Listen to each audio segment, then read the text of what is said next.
Tell me.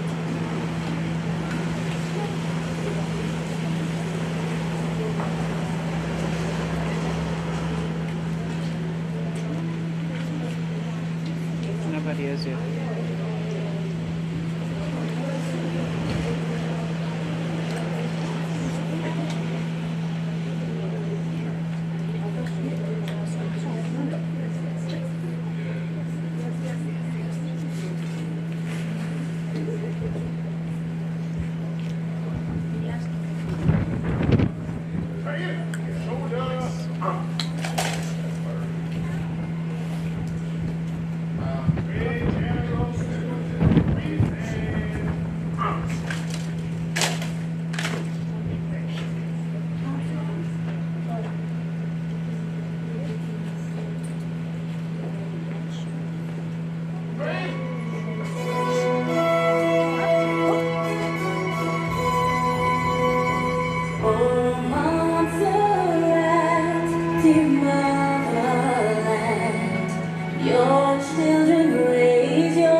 By the left wheel. Pick, march.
Good morning, everyone. I just crave your indulgence for a bit. We're waiting the arrival of the governor.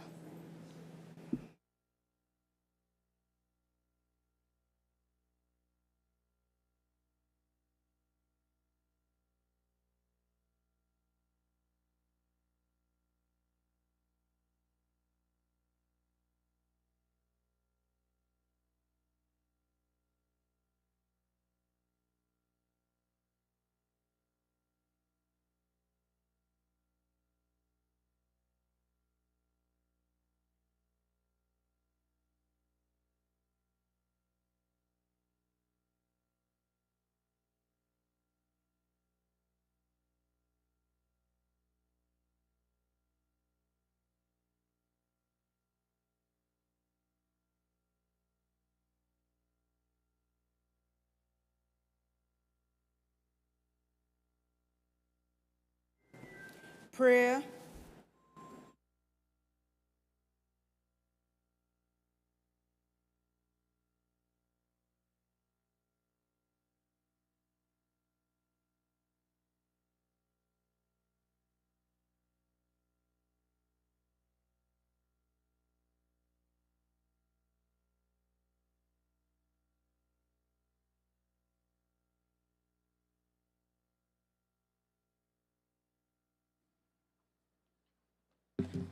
Good morning.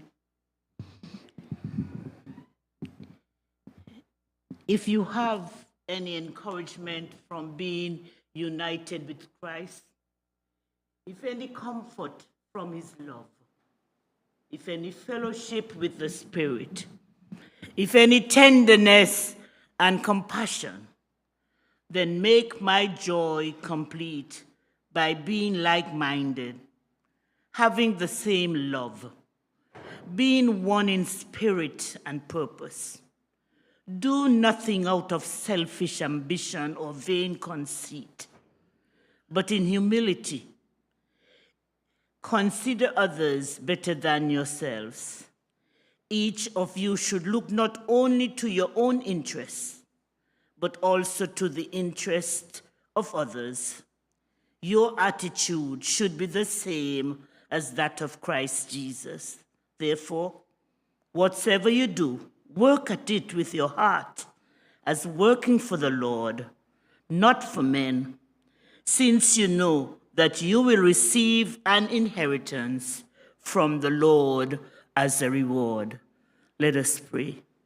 Eternal God, immortal, invisible, our great help, we praise you, Lord, for the gift of life. We thank you, Lord, that we can be gathered here this morning at the opening of this parliamentary year. You told your children that your eye would be upon the land from the beginning of the year unto the end. And so, kind Father, we crave your mercies. We crave your blessings on this house of assembly as they gather today. You have heard their theme. We pray, oh God, for the spirit of unity.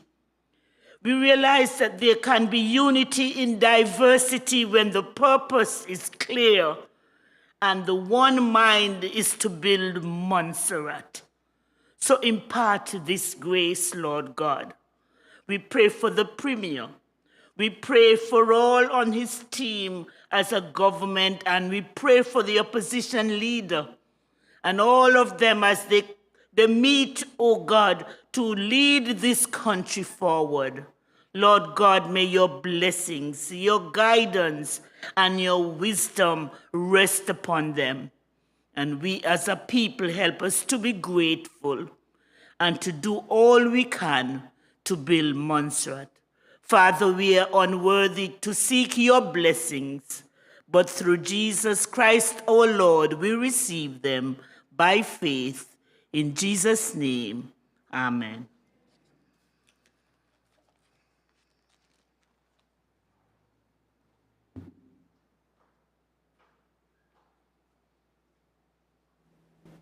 Let's be seated, please.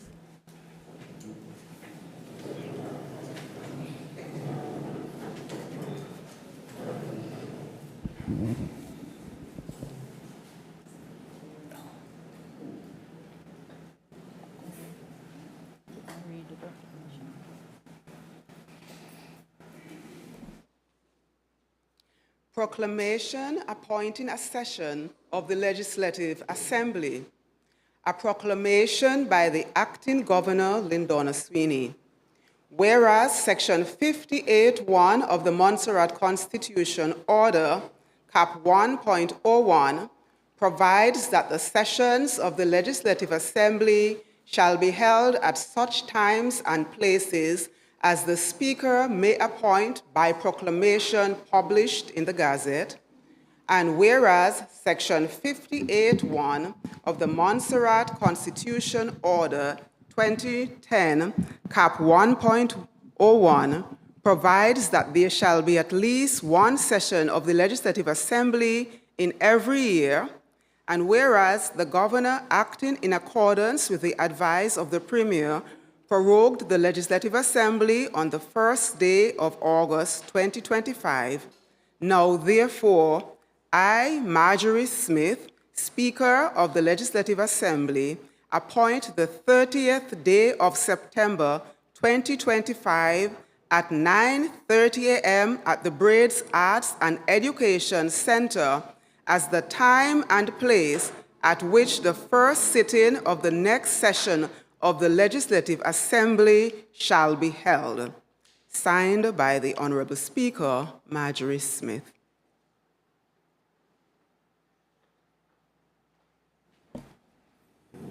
Thank you, Madam Clerk.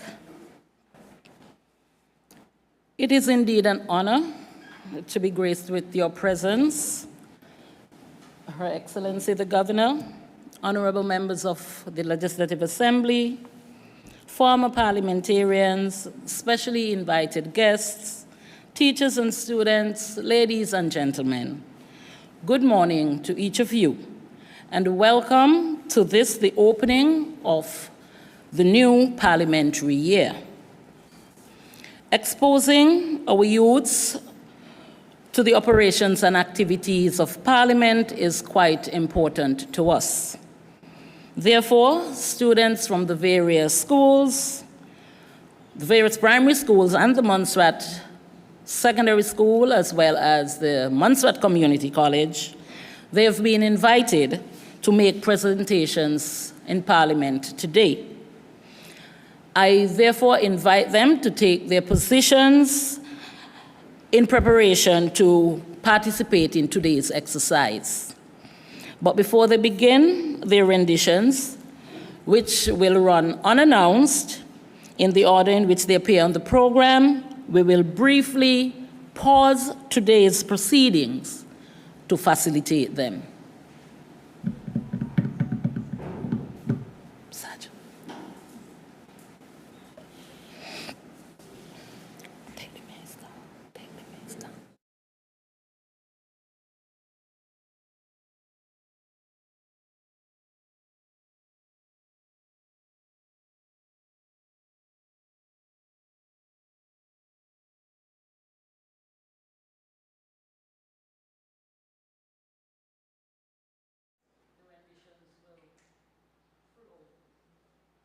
We'll begin with the St. Augustine Primary School, and the renditions will flow unannounced. So, come please.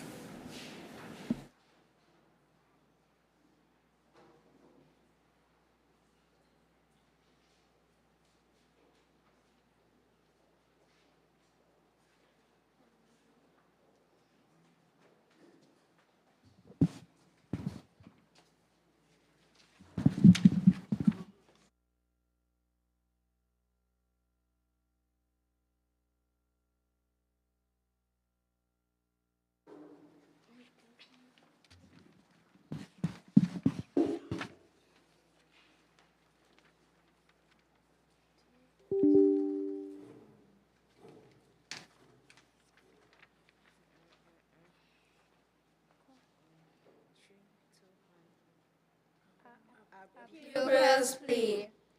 Your Excellency, Madam Speaker, Honorable Premier, Honorable Leader of the Opposition, elected members of the Assembly, other members of the Assembly, ladies and gentlemen. As the volcanic peaks of Montserrat rise high, a symbol of strength, a challenge to the sky. We, the pupils, urge you to stand as one, united in your quest to build a brighter sun. Like the sailors who navigate the seas, with integrity as your compass, guide us with ease through the waves of discord to a shore of peace, where honesty and kindness shine and love never cease. In the face of adversity, we've learned to thrive, like the disaster literature that rose from the ashes alive. We found a way to innovate, to create and to grow, and build a better tomorrow for all to know. As you make laws and decisions that shape our island's fate, remember the values that guide you like a beacon to create. Unity, integrity, and innovation, a trilogy of might, helping you navigate through the darkness and the light. We ask you to choose unity where everyone's a part, working together with love in your heart, like the fragments of a puzzle that fit together as one, creating a picture of strength where everyone is one. We urge you to act with integrity where honesty shines through, guiding your actions with kindness and truth. Like the divine essence of Our Lady of Montserrat, a symbol of our past, a reminder of our heritage, and the values that will forever last. We encourage you to innovate where ideas can grow, creating a better tomorrow for all to know. Like the performance that emphasizes intimacy, vulnerability, and exchange, a dance of awkwardness and confrontation that leads to a deeper range. As you start this new year with decisions to make, we remind you of your tagline, "From Montserrat's sake." Unity, integrity, innovation, building Montserrat together is our guide, a motto that echoes through the mountains and the sea and the sky. Work together to make our island strong, with unity, integrity, and innovation where everyone belongs. Like the researchers who study the effects of disaster and strife, we've learned to relocate, to adapt, and to thrive in a new life. We so urge. Thank you. Go to the people. Oh, never mind.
We've gathered here with hearts so bright to welcome in a year of light. With laughter, learning, love, and cheer, God's grace has brought us safely here. Another year, another start, new dreams to grow within each heart. We plant the seeds of work and play, and trust in God to guide our way. We thank Him for the years gone by, for every tear, each lifted cry, to triumph, joy, and grace. He kept us strong in every place. With grateful hearts we gather near to start anew another year. In faith we build, in love we grow, and trust in God's hand in all we know. The journey is long, but hope is near. God walks beside us year by year, and with His help we'll rise and grow in faith, in love, in all we know. So raise the flag and ring the bell.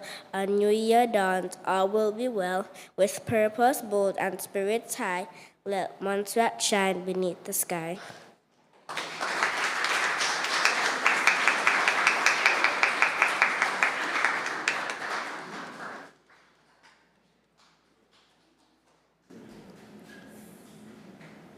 Are the students from Montserrat Secondary School here? No? And do we have a rendition from the college? No? Okay. So that has brought us to the end of the renditions, and they were quite lovely, I might say. As I looked at them, I was reminded of my own school days. The only difference is that when I was about to leave school, some of them are even taller than I was. But we would just like to thank the teachers and those who prepared them to present to us today. I urge you to continue the good work with them. On behalf of the Legislative Assembly, I want to thank those of you who have come to share in this occasion with us. It is short. It doesn't mean that it's the last time that you have to be here. The doors are always open, and there's always a place in the public gallery for you to observe the sittings of Parliament and what goes on here. So thank you once again for coming. And this brings us to the end of our very short ceremony this morning. Her Excellency the Governor will be allowed to exit the Assembly. I hope you enjoyed the short presentations this morning. And immediately after she leaves, the House will be dismissed for approximately 15 minutes. So we should be back here at 10:10. So at this time, we will allow the Governor to make her exit.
I recognize the Honorable Premier.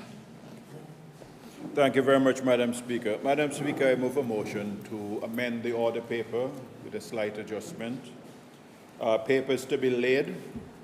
It starts at B. A should actually be Report of Auditor General on the audited public accounts of Montserrat for the fiscal year 31st March 2024. So if we can have that minor amendment to the order paper, I'd be grateful.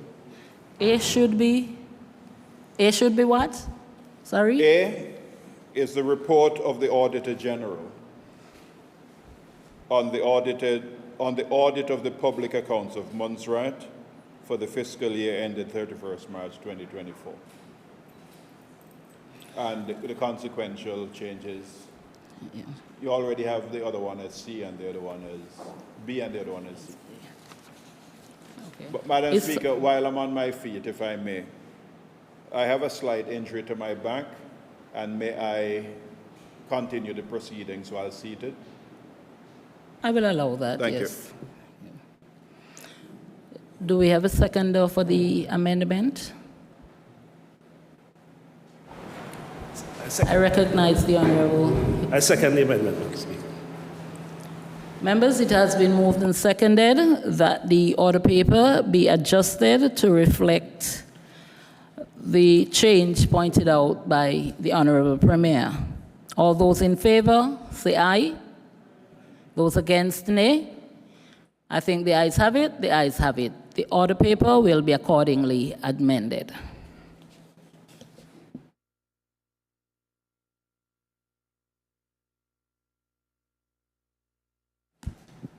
Papers to be laid on the table. Excuse me.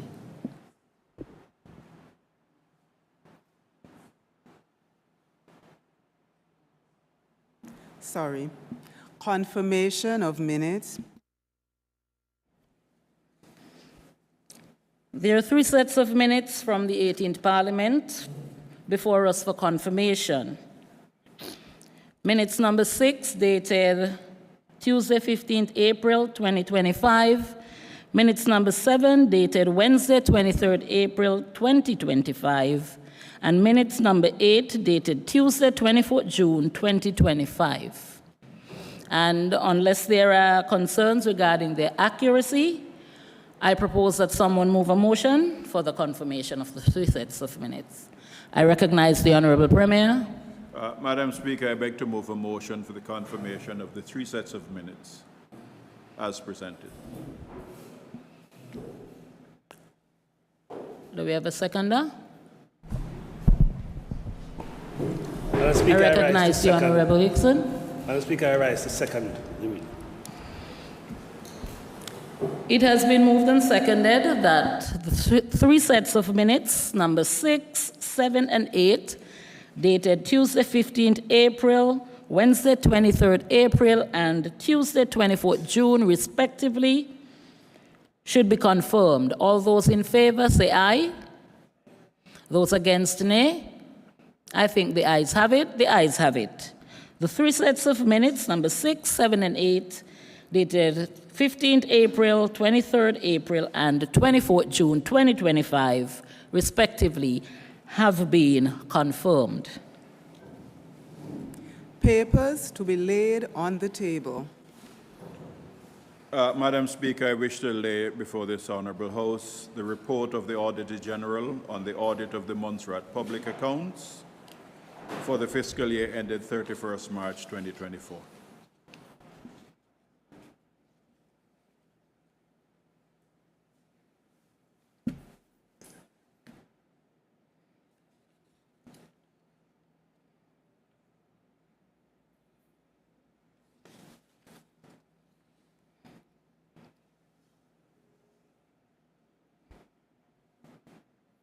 Okay.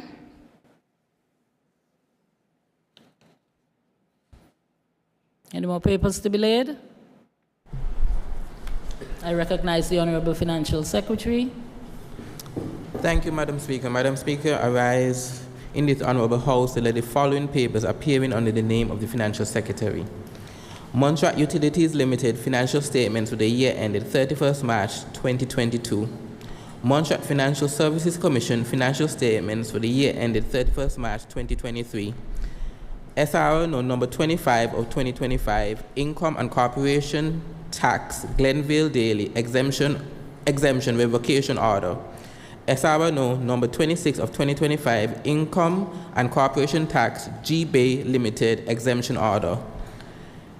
SRO number 28 of 2025, Customs Duties and Consumption Tax, Ian Gerald, exemption order. SRO number 29 of 2025, Customs Duty, Gerald Global Law Limited, exemption order.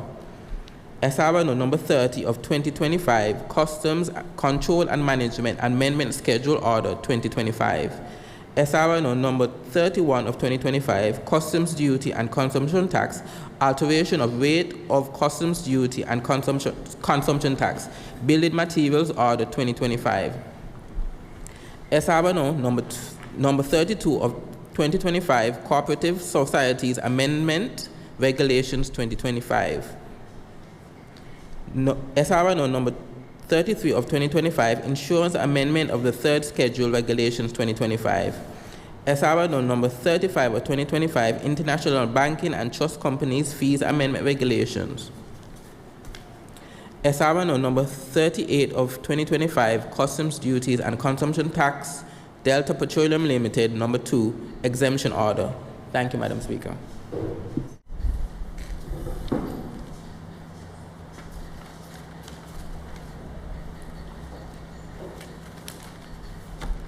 I recognize the Honorable Attorney General. Thank you, Madam Speaker. Madam Speaker, I rise to lay on the table of this Honorable House the following papers appearing under the name of the Attorney General. SRNO number 27 of 2025, Landholding Control, St. Vincent and the Grenadines, License Exemption Order 2025. SRNO number 34 of 2025, Proclamation proroguing the Legislative Assembly. SRNO number 36 of 2025, Legal Profession, Admission to Practice, Alana Cumberbatch Order. SRNO number 37 of 2025, Legal Profession, Admission to Practice, David Edwards Order. SRNO number 39 of 2025, Proclamation appointing a session of the Legislative Assembly. Thank you, Madam Speaker.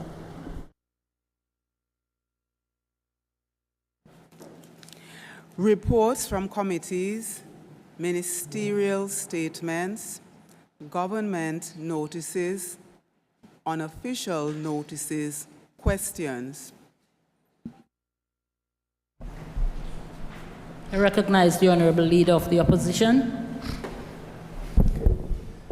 Thank you, Madam Speaker. Madam Speaker, I have a few questions for the Honorable Premier, Minister of Finance and Economic Management.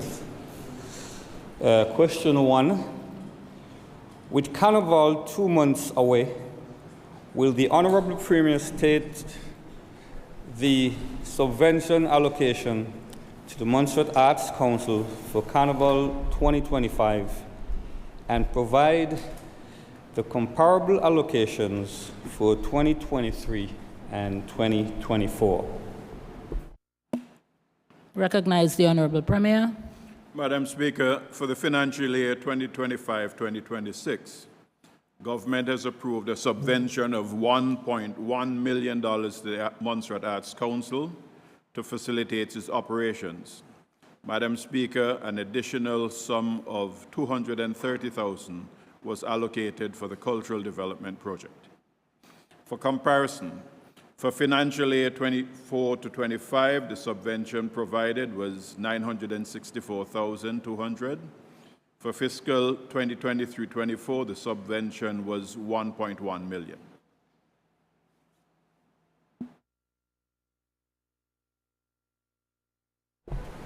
Recognize the Honorable Leader of the Opposition. Can the Honorable Premier, that's another question, question 2, state what is the statutory mandate of the Montserrat Arts Council, popularly known as MAC? Recognize the Honorable Premier. Yeah, Madam Speaker, under Section 4 of the Montserrat Arts Council Act, Cap 16.05, the aims and objects of the Arts Council are to, 1, foster the development of art, uplift the conditions of arts and artists, advise the Minister on art and cultural matters, ensure the implementation of government's cultural policy, implement government's regional and international cultural commitments, coordinate the activities of the agencies in Montserrat responsible for cultural activities, and to take all other steps that are necessary and desirable for the promotion of these aims and objects. Recognize the Honorable Leader of the Opposition. B of the said question. How does that mandate align with your government's policy for cultural development on Montserrat? Recognize the Honorable Premier. Madam Speaker, the statutory mandate of the Montserrat Arts Council aligns directly with government's cultural development policy, which emphasizes preservation and promotion of Montserrat's heritage as a key pillar of national identity, development of the creative industries to contribute to economic diversification and youth empowerment, community participation through festivals, artistic programs and heritage initiatives, regional and international representation, ensuring Montserrat's cultural presence on wider platforms. Through its statutory functions, the Montserrat Arts Council operationalizes these policies as priorities, ensuring that culture remains central to Montserrat's sustainable development agenda. I recognize the Honorable Leader of the Opposition. One supplementary, Madam Speaker, if I'm permitted. Yes? As it pertains to regional and international representations to ensure Montserrat cultural presence on wider platforms, Honorable Premier, do you care to explain, in the case of our absence at the Carry Festa this year, were there issues you're aware of that? I recognize the Honorable Premier. Madam Speaker, I can answer that in two ways, one of two ways. One, we must never attend international functions unless we're fully prepared. And it was the estimation of the board that the MAC was not fully prepared to participate in Carry Festa in Barbados. Madam Speaker, sometimes we go there. When we're ill-prepared, it gives a bad representation on Montserrat. Secondly, they should have made appropriate budgetary arrangements for that, and that was not made. And therefore, the decision was taken on both grounds not to attend the Carry Festa ceremonies. Recognize the Honorable Leader of the Opposition. Number 3, with Tourism Week scheduled for 27th September to 3rd October 2025, will the Honorable Premier state the total budget with funding allocation and any sponsorship?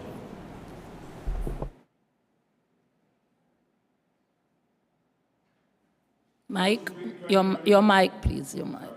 I recognize the Honorable Premier. Tourism Week 2025 will be held from Saturday 27 September 2025, which coincides with World Tourism Day, to Friday 3rd October 2025, under the theme Tourism and Sustainable Transformation.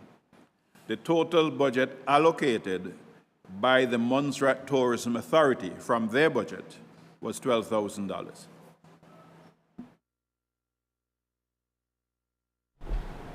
I recognize the Honorable Leader of the Opposition.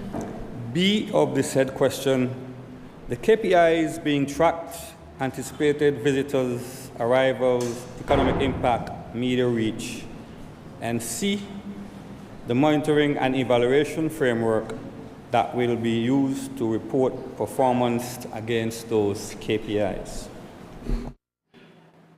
I recognize the Honorable Premier. Madam Speaker, while Tourism Week is mainly an awareness-building exercise for residents and visitors, it has the potential to improve visitor numbers, satisfaction, and spend. The economic impact will be realized mainly through scavenger hunt, the economic impact, participation fees, sponsorship from local vendors, education and awareness of sites and attractions. The KPIs, participation fees collected, sponsorship collected from local businesses, total number of teams participating, and social media posts and engagements. Monitoring and evaluation, fees, participation, registration, and payment recorded, participation demographics, registration of male, female, locals, or visitors, social media engagement noted, post, and reach and media, satisfaction measurement via surveys. Beach fun day, the economic impact, beach activities via equipment rental, tables, tents, chairs, music, bouncy castle, food and drinks. KPIs, the number of participants who attend the activity and food and drink purchased, beach activities engaged in by visitors and locals, improve camaraderie and satisfaction, awareness building, personal environment. Monitoring and evaluation, number of participants at beach by head count, number of participants who engage in activities, again by head count, number of social media posts, social media engagement, environmental impact, waste generated, observation and cleanup, satisfaction measurements via surveys. Customer service training, economic impact, venue rental, cleaner fees, facilitator fees, catering, training manual and supplies. The KPIs, number of participants who attend the training, participants empowered, improve customer relations, improve customer satisfaction, encourage repeat visits, and drive sales. Monitoring and evaluation, total employees who completed training, review, and you monitor that through review of the registration. Persons highlighting increased confidence, you review the post-training surveys. Improve customer relations, customer feedback forms, mystery shopper reports, and observations. Improve customer satisfaction, customer feedback forms, surveys, repeat visits via sales report, drive sales, review reports before and after training. Tour experience, economic impact, tour and taxi operator fees, Plymouth entrance fee. KPIs, number of participants who are part of tour, improve knowledge of tourism attractions. Monitoring and evaluation, number of participants by head count, pre- and post-survey or quizzes, measure improvement in knowledge of attractions, fees collected from operators and at the DMCA. Debate, the mood for the debate, environmental stewardship should be mandatory for all schools. Economic impact, venue rental, equipment rental, PA system, etc., chairs, tables, and cleaner fees. KPIs, number of spectators who attend, empowers debaters, building confidence, provides critical information about the environment and stewardship. Monitoring and evaluation, number of spectators, including teachers and students, and you do that by head count. Debater participation through registration records.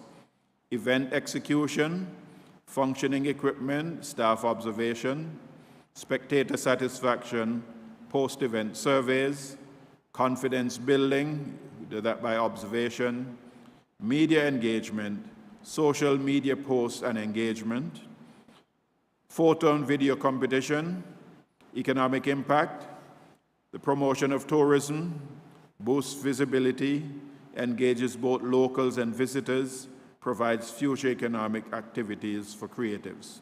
KPIs, number of participants, brand awareness, total prizes awarded to winners. Monitoring and evaluation, number of entries, registration records, social media and analytics, measure engagement, reach and visibility, brand awareness, surveys or feedback forms, assess participant satisfaction and awareness impact. Restaurant showcase. Economic impact, supplies purchases from supermarkets and hucksters vendors per restaurant, sale of food to visitors and locals, skill development, experience gained by staff. KPIs, number of dishes sold, total revenue generated, average spend per person, increase in sales for local suppliers, different varieties of cuisine highlighted, unique traditions of food heritage, and improved satisfaction. Monitoring and evaluation, number of dishes sold, you track it through sales records and revenue. Sales for local vendors, again, you monitor purchases from local vendors. Improve customer satisfaction, surveys or feedback forms, brand awareness, measure engagement, analytics, different varieties of cuisine, observation and documentation of types of cuisine. Promotion of activities and events. Economic impact, drives engagement and spending, social media posts, radio ads, voiceovers, culture and creative economy boost, visibility of the destination and activities, cost-effective promotion through social media posts, visibility of small, medium enterprises, example, caterers and vendors. KPIs, number of persons attending events, social media reach and engagement, website traffic increase, photos, videos, and reviews posted about activities and events. Monitoring and evaluation. Attendance at different events, record participation numbers at each event, measure reach, engagement, review social media analytics, website analytics, monitor traffic changes and visitor behavior, content monitoring, collect and analyze photos, videos, and reviews shared online, vendor feedback, assess impact on small and medium enterprises participating in or supplying services for events. Thank you very much, Madam Speaker.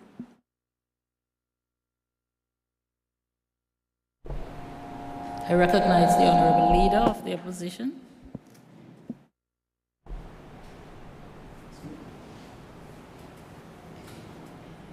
Question 4. Can the Honorable Premier provide the latest 2025 monthly visitors' arrivals data for stayover and excursionists from the Statistics Department through August, September, and explain how the Twin Otter capacity is being matched to demand? Recognize the Honorable Premier. Thank you very much, Madam Speaker. Tourism statistics are typically produced with a 1 to 2 month lag due to the time required for data entry and validation. As such, data is unavailable for July to August 2025. Data is currently available up to June 2025, which shows that the total stayover excursionists were 4,695. The Statistics Department usually receives monthly tourism statistics from the Immigration Department by the second week of the following month.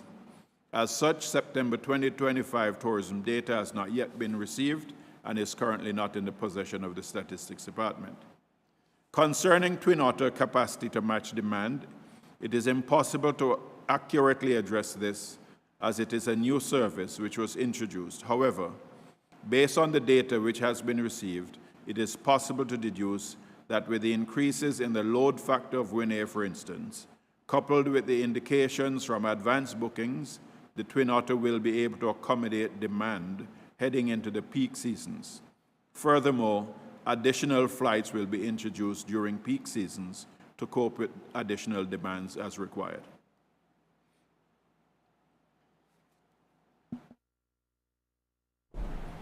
Recognize the Honorable Leader of the Opposition.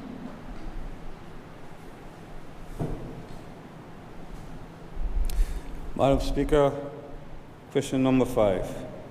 Given the invitation to tender for peak season operational support with passengers ferry service November 2025 to April 2026, can the Honorable Premier A, confirm procurement timelines and award date? Recognize the Honorable Minister of Access. Madam Speaker, all timelines were indicated in the published tender, which stated a closing date for return of bids being 15th October 2025, with the anticipated award being 1st November 2025. Recognize the Honorable Leader of the Opposition. B, minimum service levels frequency, seat capacity, luggage cargo allowances. Recognize the Honorable Minister of Access. Thank you, Madam Speaker. Madam Speaker, a minimum service level was indicated in the tender also of 5 days per week within and during peak periods. Seating will depend on the vessel obtained, but we're hoping for at least 150 seats. Cargo and luggage will also be dependent on the type of vessel procured. I recognize the Honorable Leader of the Opposition. C, evaluation weighting for price versus reliability and the projected subsidy allocation for the invitation to tender. I recognize the Honorable Minister of Access. Madam Speaker, this is an active procurement matter, and as such, information can only be shared after the process has ended, or alternatively, the Honourable Member can view the information on the Ministry of Finance website. I recognize the Honorable Leader of the Opposition. Will the Honourable Premier confirm A, that procurement regulations for ferry operations agent service will be fully observed? I recognize the Honorable Minister of Access. Madam Speaker, I can assure my honourable friend and colleague that all stages of the procurement process are being observed. I recognize the Honorable Leader of the Opposition. B, the timeline for releasing a new invitation to tender ferry operation agents in Montserrat and Antigua. I recognize the Honorable Minister. Madam Speaker, this as stated in the tender means that the chosen operator will choose their own agents as they will run the service end to end, as the government will only be providing operational support.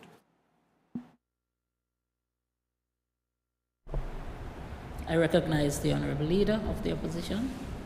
Can the Honourable Premier indicate what arrangements are being considered for ferry operations in Antigua, such as a ferry passenger terminal? I recognize the Honorable Minister for Access. Madam Speaker, the chosen operator will deal directly with the Port Authority to implement the appropriate arrangements.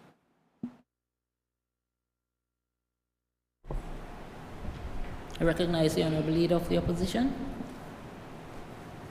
Can the Honourable Premier state the number of scheduled, completed and cancelled flights since the launch of the St. Martin-Winnie route and the corresponding inbound and outbound passenger movements? I recognize the Honorable Minister of Access. Madam Speaker, may I apologize to this Honourable House and to my honourable friend and colleague that at this time I'm unable to provide the data concerning the number of scheduled, completed and cancelled flights, as at the time of receiving the questions, the access coordinator was on annual leave. Notwithstanding, this information will be provided at a later date. The Access Division, however, can confirm that from the commencement of service on the 9th of May 2025, the total number of inbound passenger movements is 332, while the outbound is 307. This is broken down as follows. In May, arrivals 18, departure 26. June, arrivals 66, departures 61. July, arrivals 99, departures 92. In August, arrivals 149, departures 128.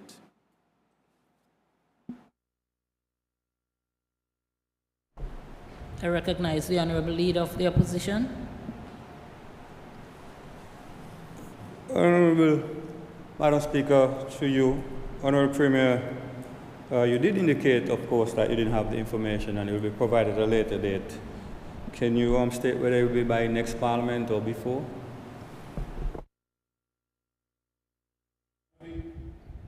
Recognize the Honorable Minister. Madam Speaker, with the consent of the Leader of the Opposition, we can agree on one of two things. I can provide the information to him in writing before the next sitting, or I can provide it to him at the next sitting. It's his choice. Recognize the Honorable Leader of the Opposition.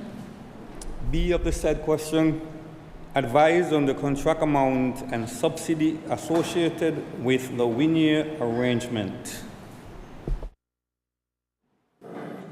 Recognize the Honorable Premier.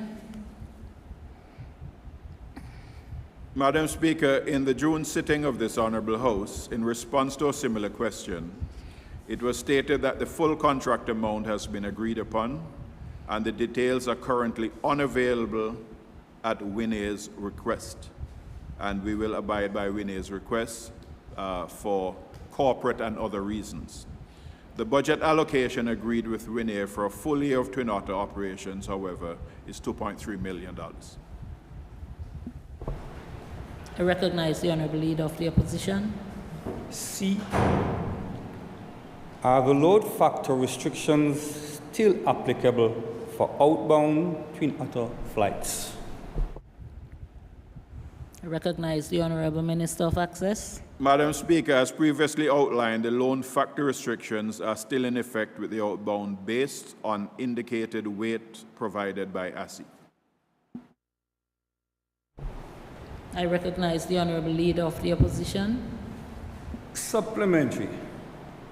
Madam Speaker, Yes, Honorable, to you, Madam Speaker, Honorable Premier, as you recall, we'll both recall that there was once upon a time when the Twin Otter was able to leave or depart with full load, and somewhere along the lines, ASI would have made changes.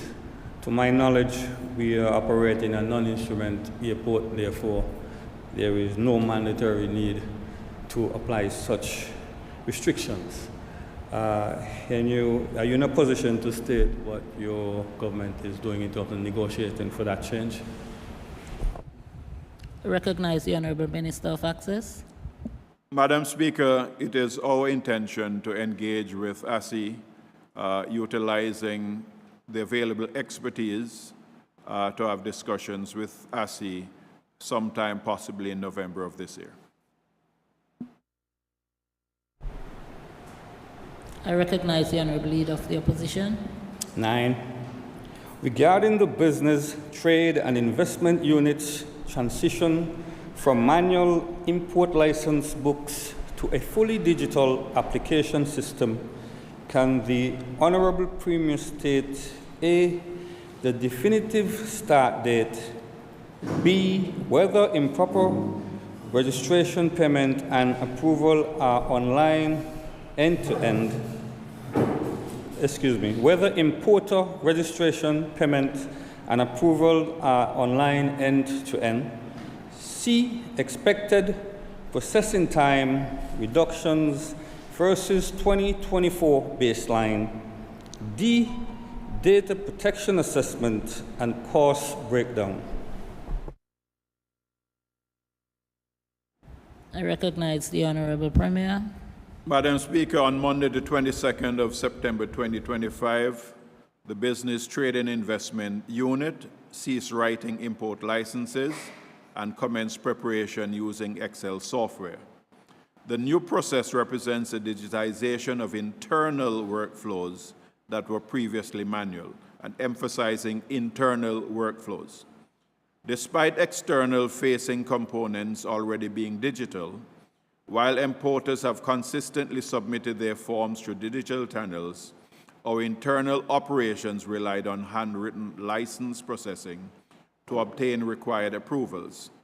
This updated process addresses and modernizes the internal operational components of our licensing system. As it relates to the other related questions, please be guided that the process is not digitized and there are no other changes to report. I recognize the Honorable Leader of the Opposition. Thanks to the Premier for the clarification on the other questions. Number 10. Can the Honorable Premier state what complementary measures, for example, training, help desk fee, waivers, etc., are being provided to medium, small, and micro enterprise to ensure no trader is excluded by digital-only processing, and what KPIs will be tracked in Q4 of fiscal year 2025? Example, applications process, median processing time, and rejection causes.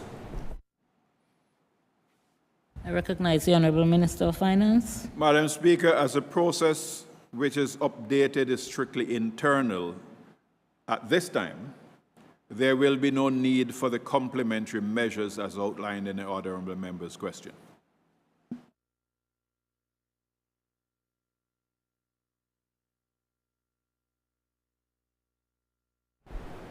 I recognize the Honorable Leader of the Opposition.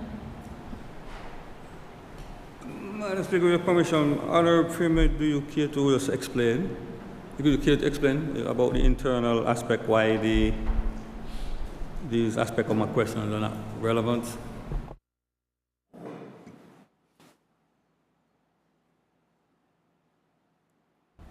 I recognize the Honorable Minister of Finance. Certainly, Madam Speaker.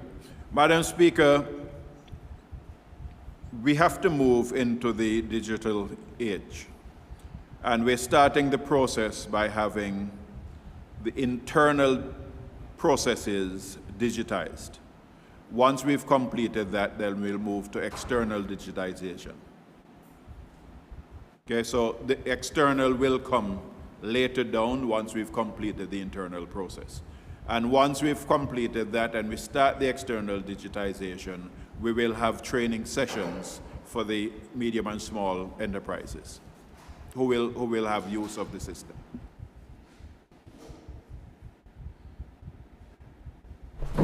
I recognize the Honorable Leader of the Opposition. 11.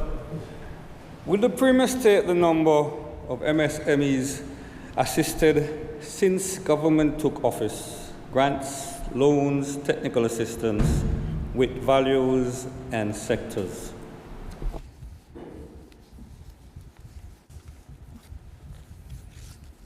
I recognize the Honorable Premier. Madam Speaker, the financial support which is to be delivered is a soft loan initiative of $2.1 million. We have received funding to the tune of $1 million through the EDF program and $1.1 million out of $2.1 million from the ECCB.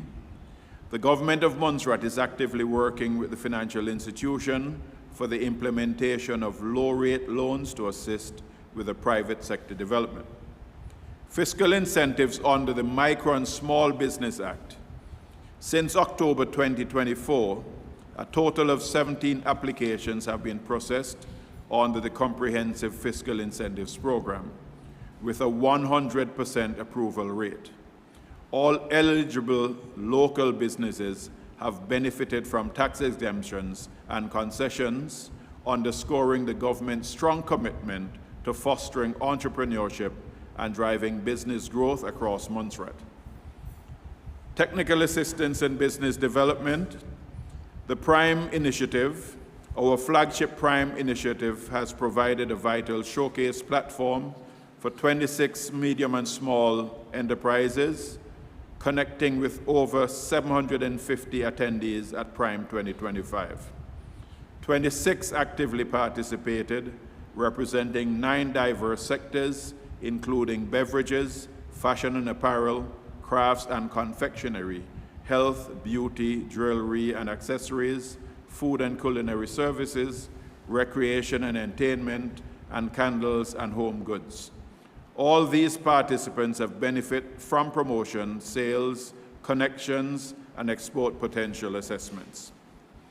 Comprehensive business support services. We have conducted multiple business assessments to identify and address private sector challenges. The government are now working to roll out measures within this fiscal and next financial year, which includes assistance in packaging and labeling, food safety and certification programs, export development and promotion services. Additionally, we are working towards the creation of a Made in Montserrat shelf at major supermarkets, providing crucial market access for local producers.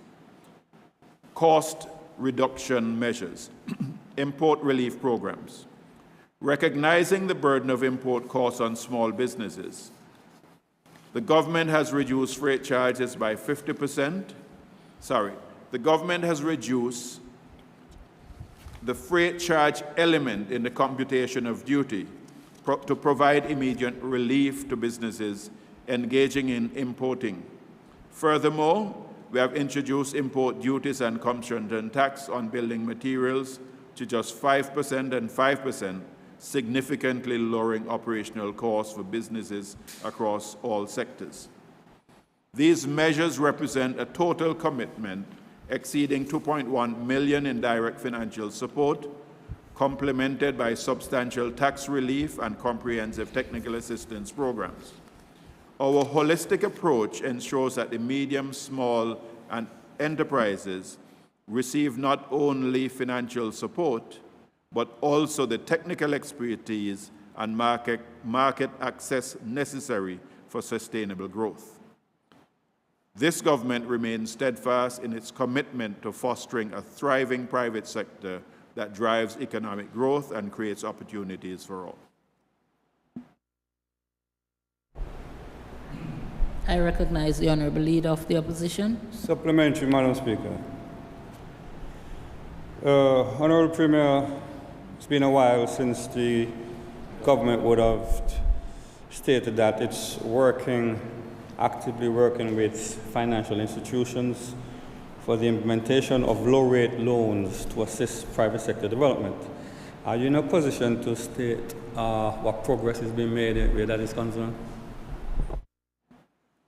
I recognize the Honourable Minister for Madam Trade. Speaker, I can inform the Honourable House and the Honourable Member that we are now at an advanced stage where the document has reached the stage where the financial institutions are now considering our final draft. And once that final draft has been approved by them, we're ready to rock and roll. I recognize the Honourable Leader of the Opposition.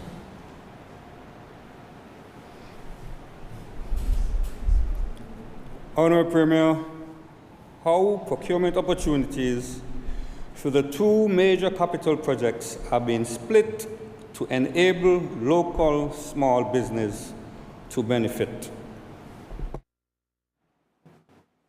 I recognize the Honourable Premier.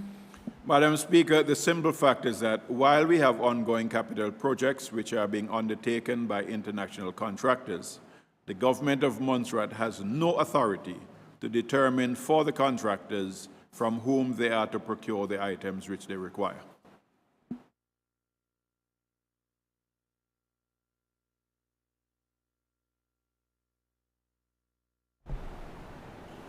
I recognize the Honourable Leader of the Opposition. Question 13.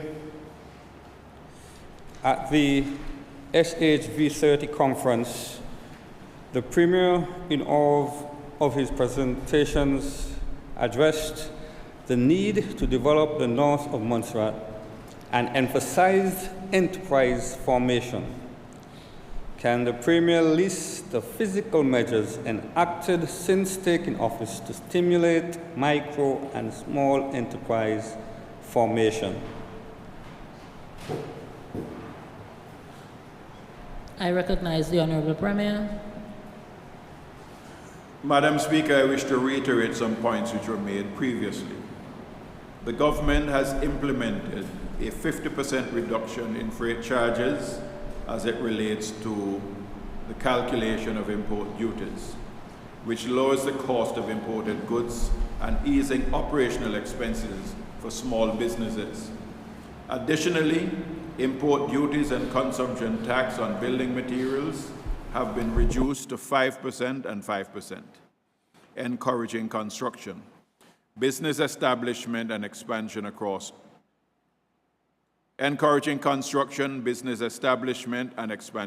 Montserrat.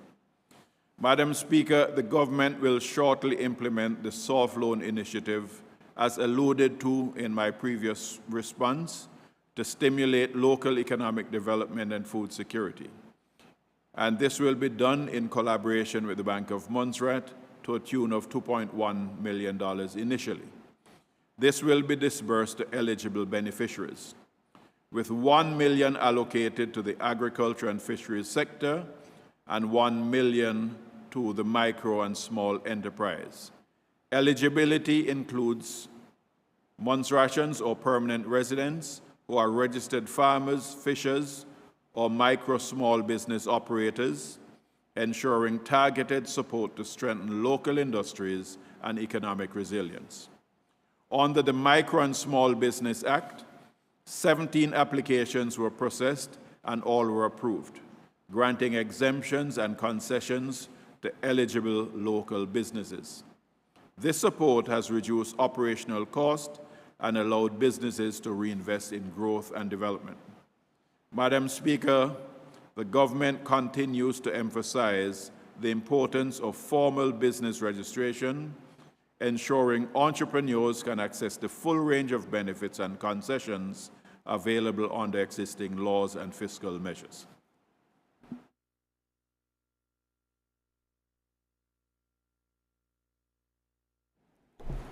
I recognize the Honorable Leader of the Opposition.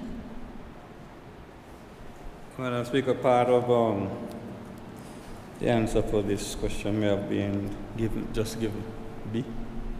I'm saying B. The answer for B would have already been given in that previous answer, so I'll move on from B.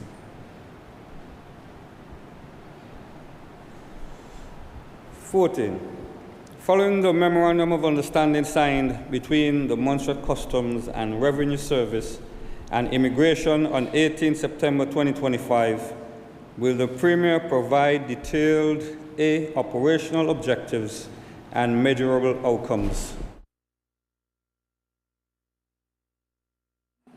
I recognize the Honorable Premier.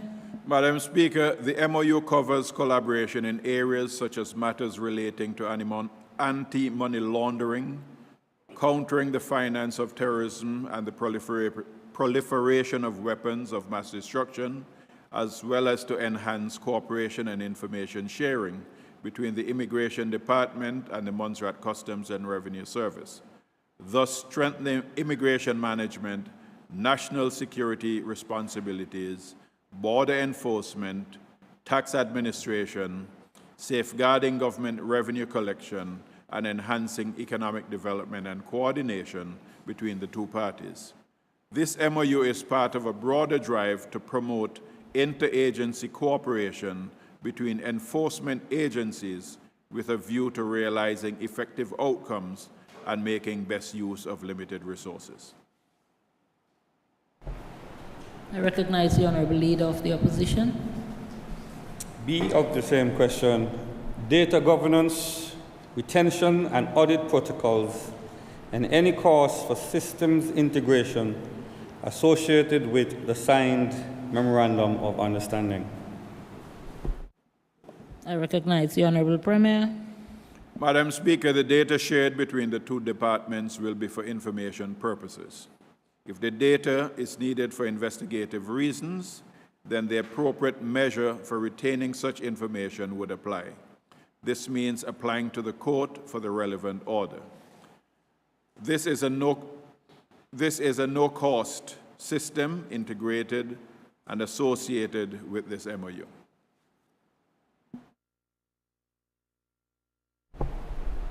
I recognize the Honorable Leader of the Opposition. Can the Honorable Premier A, provide a mid-year April to September 2025 revenue outturn by head compared to the financial year 2024-25 estimates and provide an updated forecast to March 2026 showing variances and drivers. I recognize the Honorable Premier. Madam Speaker, the period covered in this response will be April to August for both periods. It will be impractical, Madam Speaker, to compare September for this fiscal year with the previous year, as the month of September has not yet ended, although it ends today. And it will take time to compile and analyze an Excel file with a detailed breakdown which was provided with this response. Madam Speaker, we will also take the liberty of reporting on the actuals for 2024-25 rather than the estimates as stated in the question. Providing actuals for this fiscal year against estimates for the last fiscal year is of no meaningful financial and analytical value. Madam Speaker, at the end of the period, April to August 2025, a total of 62.45 million was collected, of which 24.21 million represented local revenue. Comparatively, revenue collection at the end of the same period for fiscal year 24-25 saw total collections of 93.6 million, where 25.6 million represented the amount collected in local revenue. This major variance in total revenue collected is owing to the second tranche of aid collected in September 2025 and not August as per the previous year. The reduction in local revenue is partly due to the full implementation of the new tax bands at the beginning of this fiscal year in comparison to the same period last year. The main drivers of revenue collection in local revenues are as follows.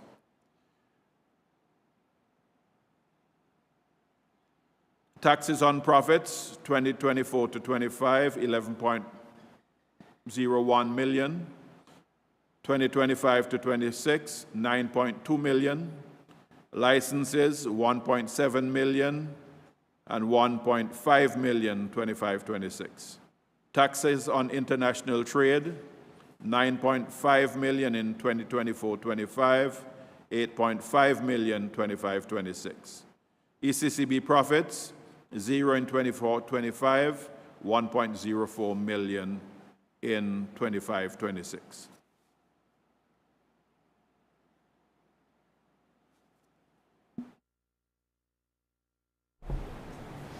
B. Can the Honorable Premier provide mid-year April to September 25 actuals expenditure by heads compared to 2024-25 estimates projections for same period?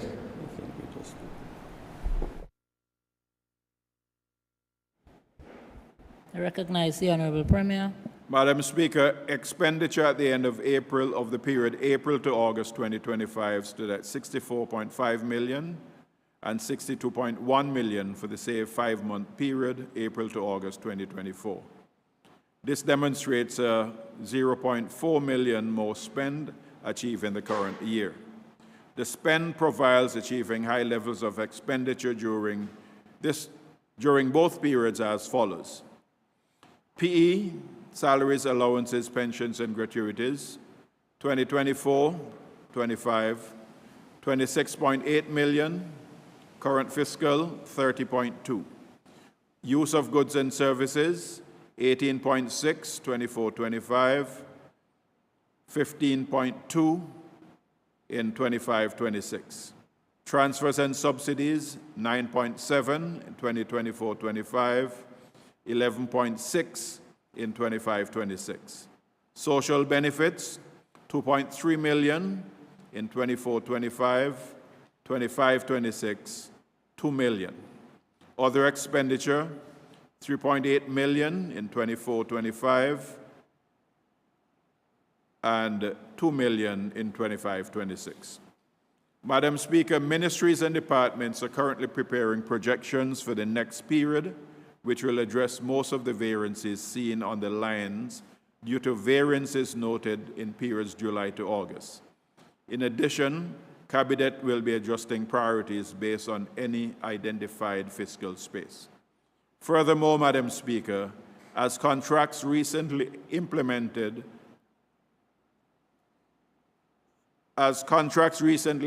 entered are implemented, the expenditure levels will see growth by the end of the third and fourth quarter, which are usually the periods of increased activity and higher spends according to trend.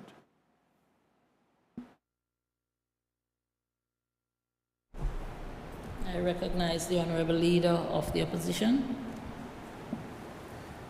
Given the implementation of a 50% reduction in customs tariff on the freight element of imported goods, will the Honorable Premier A provide a projected revenue impact assessment? I recognize the Honorable Minister of Finance. Madam Speaker, the proposed 50%, well, not proposed, the 50% reduction in taxable freight component of imports is estimated to result in revenue foregone of approximately $1.7 million, comprising customs duties, $532,000, consumption tax, $1.1 million. Madam Speaker, this estimate applies over a 2.5-year period starting 1 September 2025, and it is based on expected import volumes and applies to all goods subject to 50% freight reduction. Recognize the Honorable Leader of the Opposition. Clarify whether the reduction is time-bound or permanent. I recognize the Honorable Minister of Finance. Madam Speaker, the reduction is time-bound, set to apply for a period of 2.5 years commencing 1 September 2025. I recognize the Honorable Leader of the Opposition. State the anticipated impact on prices for the wider consumer population. I recognize the Honorable Minister of Finance. Madam Speaker, by reducing the freight component used in CIF calculations as cost, insurance, and freight, import duties and consumption tax payable on imported goods will decrease, lowering the cost for importers. Madam Speaker, to ensure these savings are passed on to consumers, the government of Montserrat will implement a monitoring and evaluation system to verify that businesses reflect the duty reductions in retail prices. The expected outcomes include low retail prices for consumers, which thereby increasing purchasing power, higher volumes of purchases benefiting businesses through increased sales, support for businesses, reinvestment, job creation, and broader economic activity in Montserrat. Increase incentives to shop locally, supporting business growth and the wider economy. Madam Speaker, last week, for instance, one of our major supermarkets highlighted the impact of these reductions, showing that consumers can expect more affordable prices on many popular products, greater savings across aisles and in every basket. Although economic theory on sticky prices suggests that prices may not immediately adjust to cost reductions, Madam Speaker, the government has put measures in place to ensure that consumers benefit directly from this policy. This will be done through active oversight. The initiative is designed to deliver tangible cost of living relief and strengthen the local economy and promote sustainable growth. I recognize the Honorable Leader of the Opposition. Supplementary. Through you, Madam Speaker, Honorable Premier, as you know, we no longer have an effective... May I ask you to speak up a bit, please? I'm hardly hearing.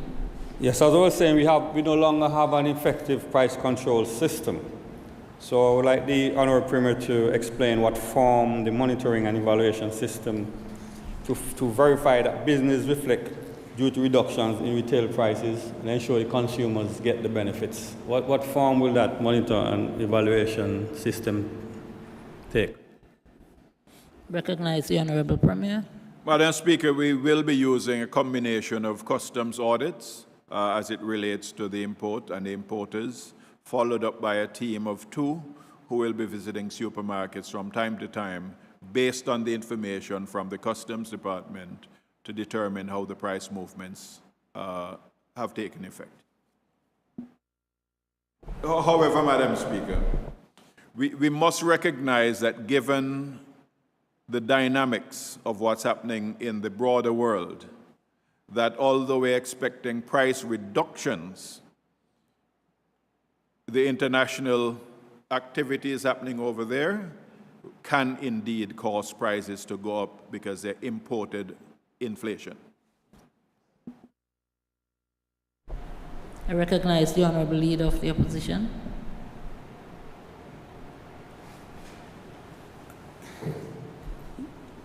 Yeah, Madam Speaker, the Premier just made a very valid point there, and I suspect that he may have to revisit his initiatives from time to time. As he correctly said, prices do go up, and so it may affect or limit the benefit to the consumers. Question 17.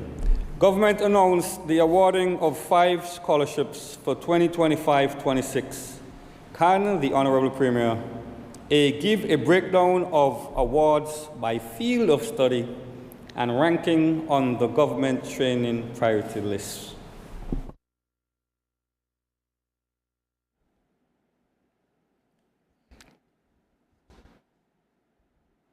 I recognize the Honorable Premier.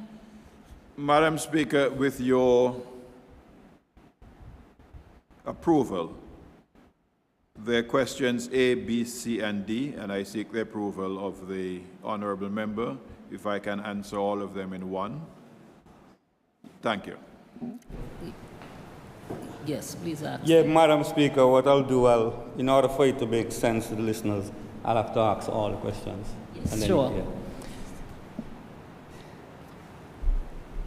Government announced the awarding of 5 scholarships for 2025-26. Can the Honorable Premier A, give a breakdown of awards by field of study and ranking on the government training priority list? B, indicate who the successful beneficiaries are. C, state the total value of scholarship disbursement for 2025-26. And D, state the cause for current delays in awarding of financial assistance for non-scholarship recipients. I recognize the Honorable Premier. Madam Speaker, the government awarded 5 full scholarships totaling $517,000. 18 partial scholarships totaling $172,000, and assisted 8 students with one-off bursaries totaling $108,000, an overall commitment to capacity development of $797,000. Madam Speaker, we've been advised that it would be unfortunate to give the names of those persons for various data security reasons, but I can say there's one student doing bachelor's in engineering, mechanical engineering. The award total is $101,000. BSc in civil and infrastructure engineering, $125.4 thousand. BSc in computer engineering technology, $159.3 thousand. Certificate in agriculture, $75,000. BSc in pharmacy, $55,000. In addition, 4 students have received partial scholarships from the government of Antigua and Barbuda. And Madam Speaker, may I take this opportunity to thank my honorable colleague, the Right Honorable Gaston Brown, for offering these 4 scholarships to the people of Montserrat. The areas of study for these scholarships provided by the government of Antigua and Barbuda are broken down as follows. 2 students, BSc Nursing, 1 student, BSc Financial Management and Accounting, and 1 student, Hospitality Management.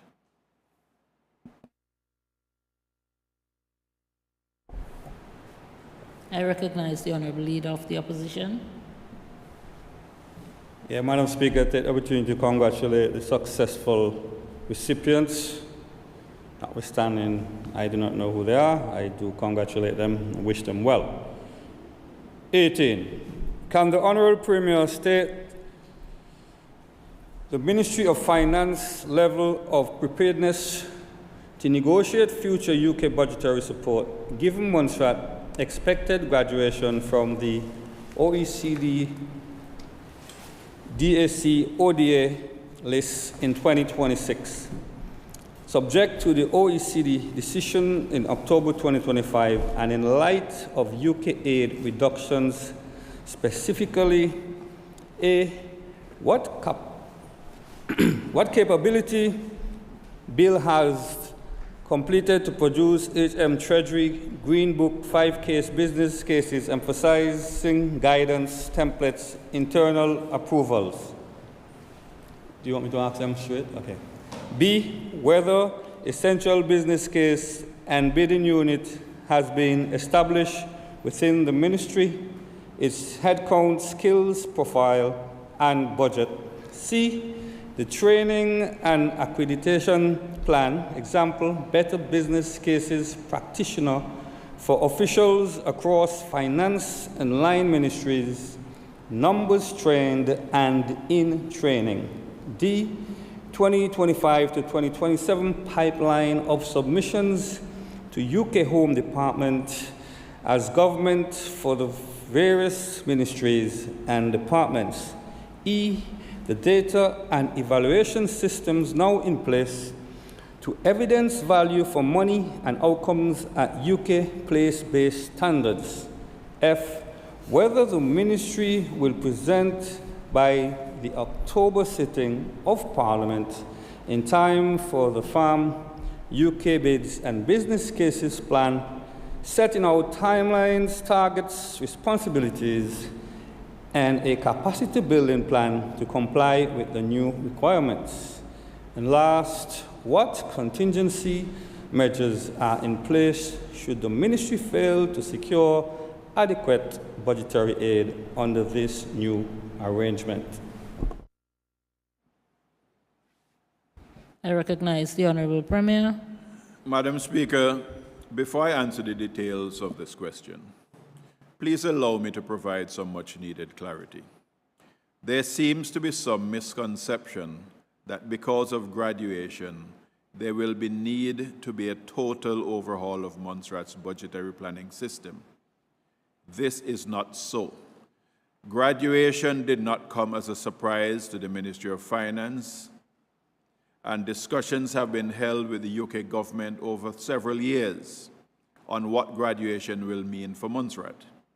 The government of Montserrat and the UK government have agreed the way forward in terms of the budgetary relationship with the UK after ODA graduation. The FCDO will continue to be the focal point within the UK government for Montserrat's budget. The major difference will be that Montserrat's funding will be sourced from the Treasury rather than the ring-fenced aid budget.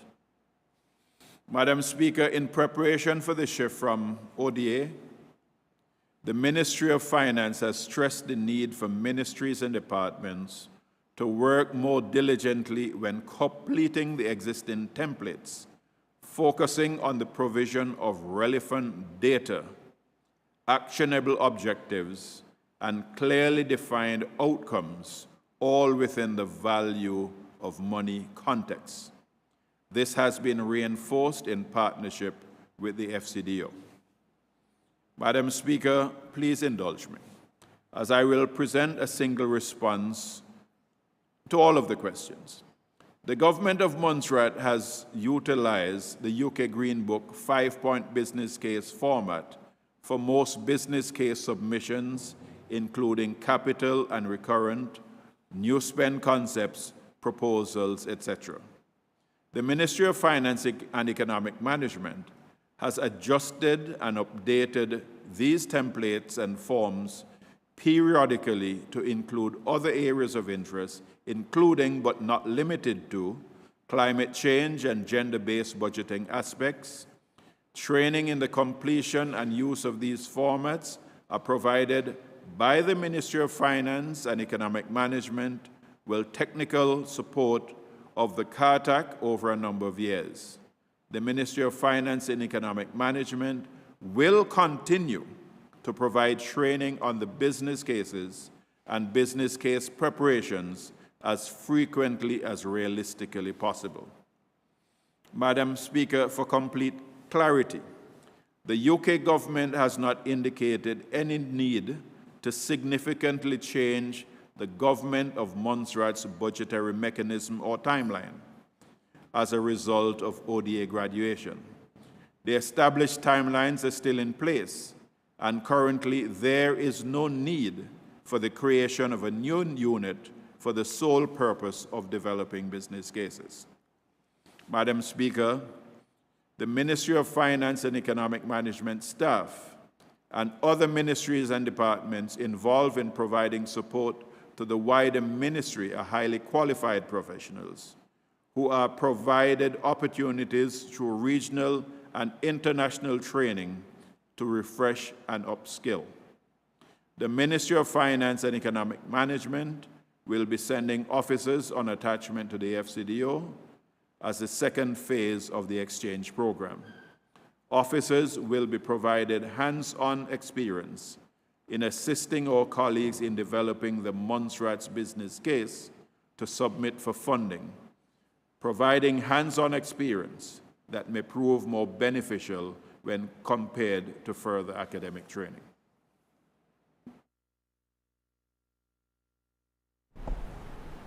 I recognize the Honorable Leader of the Opposition.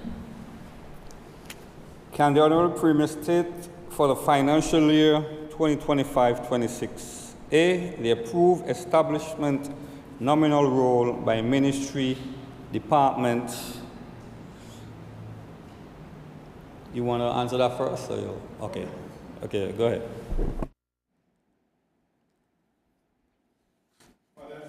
Your mic, please. Recognize the Honorable Minister of Finance. Madam Speaker, the number of posts on the establishment by Ministry and Department are as follows. The Royal Montserrat Police Service, 127. Legal Department, 15. Magistrates Court, 4. Supreme Court, 10. Department of Legislature, 10. National Audit Office, 17. Office of the Deputy Governor, 82. Office of the Director of Public Prosecutions, 8. Financial Intelligence Unit, 9. Office of the Premier, 48. Cabinet Secretariat, 13. Department for Information and Technology Services, 18.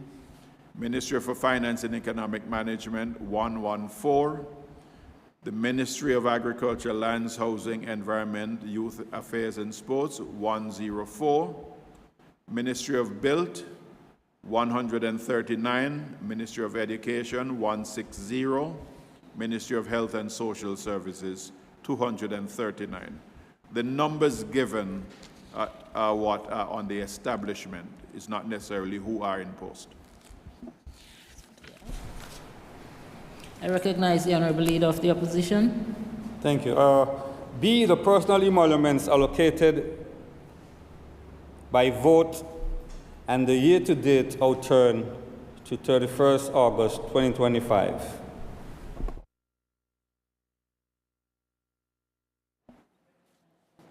I recognize the Honorable Premier. Madam Speaker, the actual expenditure on PE by vote, and this is PE and all the other associated elements of personal emoluments.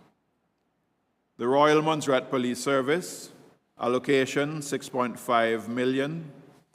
Actuals as at 31st August, 5.6. Legal Department, 1.6 million. Actuals, 1.1 million. Magistrates Court, 322,000. Actuals, 295,000. Supreme Court, 607,500. Actuals, 459.6 thousand. Department of Legislature, 995,000. Actuals 916,000. National Audit Office 958,000. Actuals 801,000. Office of the Deputy Governor 3.3 million. Actuals 1.9 million. Office of the Director of Public Prosecutions 652,000. Actuals 543,000. Financial Intelligence Unit 399,000. Actuals 335,000. Office of the Premier 2.7 million. Actuals 2.3 million. Cabinet Secretariat 847,000. Actuals 759,000. Department for Information Technology Services 612,000. Actual 666,000. Ministry of Finance and Economic Management 6.7 million. Actuals 4.4 million. Ministry of Agriculture, Land, Housing and the Environment, Youth Affairs and Sports 5.6 million. Actuals 4.8 million. Ministry of Building, Utilities, Infrastructure, Labor, Transport and Ecclesiastical Affairs 7 million. Actuals 6.9 million. Ministry for Education 6.9 million. Actuals 6.5 million. Ministry of Health and Social Services 12.4 million. Actuals 11.1 million.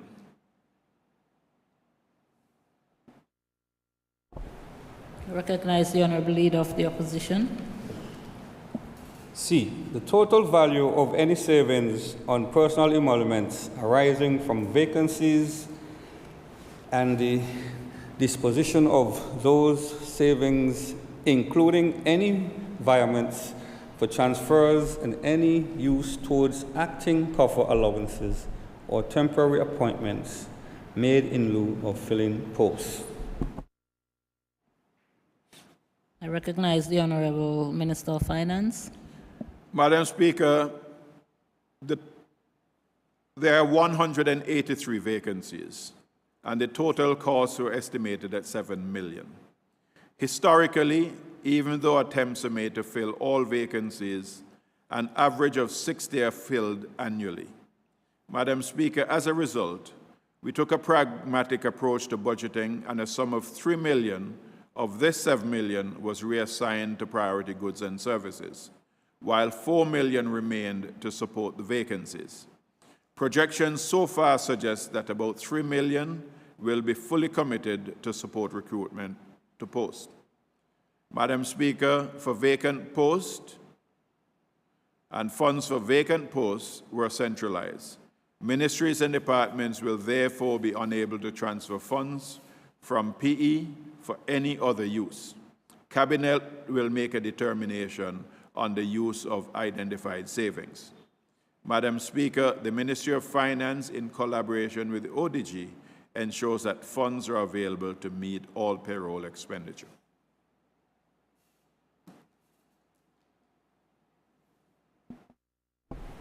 I recognize the Honorable Leader of the Opposition. Madam Speaker, I thank the Honorable Premier for his answers, and that's all from me for today. I hope it was short enough for him.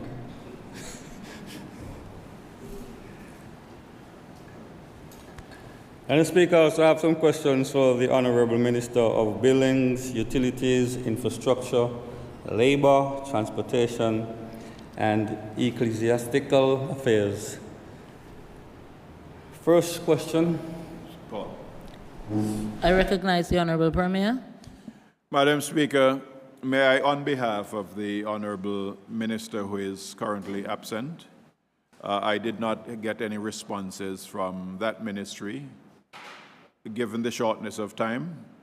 And yeah, I am holding on for her, but I will ensure that those responses are made available at the next sitting. Did you say at the next sitting? Yes, Madam Speaker, Okay. at the next sitting. Are you okay with that, Honorable Leader of the Opposition?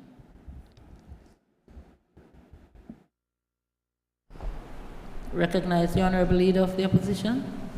Actually, Madam Speaker, I didn't realize that the Premier was the one actually covering the ministry. And as he said, if he didn't get the answers, he cannot give them. Sorry? Who is covering the ministry? Honorable Premier, you said you're covering the ministry, right? Am I correct? As far as I am aware, I am covering for the Ministry of Built. I recognize the Honorable Leader. Yeah, that was some notice that came out. That's probably a wrong notice. So we take what you say. Yes. So you can provide the answers before the next sitting. You said that you're okay with that, right? Okay, so you'll prepare the answers and submit them to the Honorable Member? Madam Speaker, do I submit them through you to him or directly to him? Through the Legislature Department. I definitely will, Madam Speaker, and I also give the commitment that if he wishes to have a discussion on those, I'd be willing to have the discussions with him as well. Fair enough.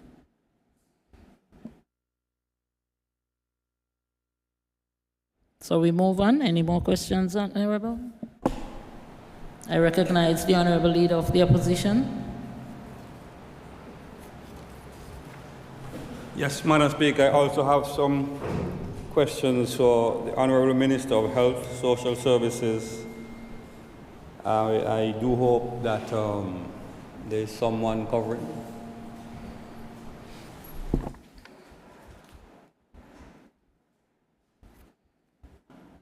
Did you ask your question? Well, Madam Speaker, is someone, that I'm saying, is someone covering? If someone is covering, then I can go ahead and ask. I recognize the Honorable Leader, the Honorable Premier, sorry. The Honorable Dwayne Hickson is covering for the Ministry of Health. Recognize the Honorable Leader of the Opposition. Question 1. Can the Honorable Minister of Health state A, the top 3 improvements identified by the September 2025 patient exit survey? I recognize the Honorable Acting Minister of Health.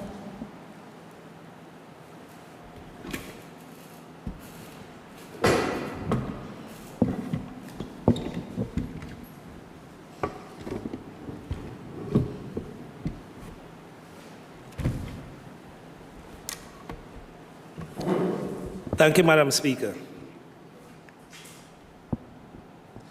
The exit survey was conducted in March to April this year. Areas identified for improvement: reduce waiting time to see the doctor, provide better seats at St. John's Health Center, allow patients with urgent problems to be seen ahead of those with appointments.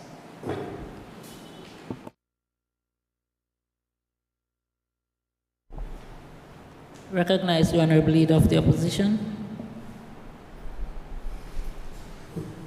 There's a B to that section, the actions and dates to address them.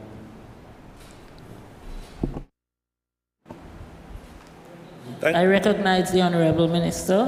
Thank you, Madam Speaker. The action and dates to address these: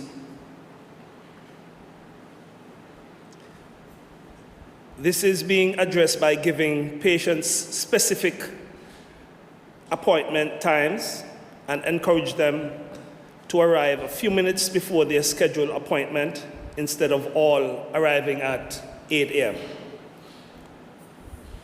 2, better seating options at St. John's Clinic.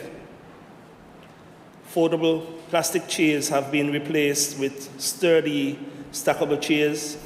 Excuse me.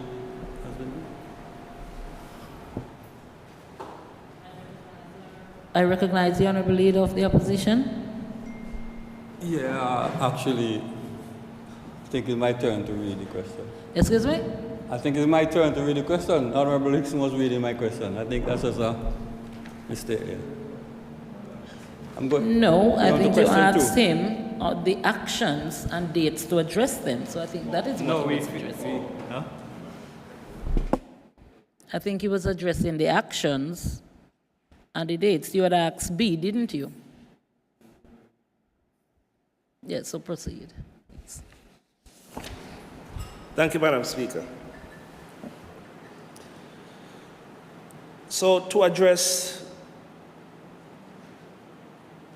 the response to the second is for the better seating options at St. John's Clinic is affordable plastic chairs have been replaced with sturdy stackable chairs.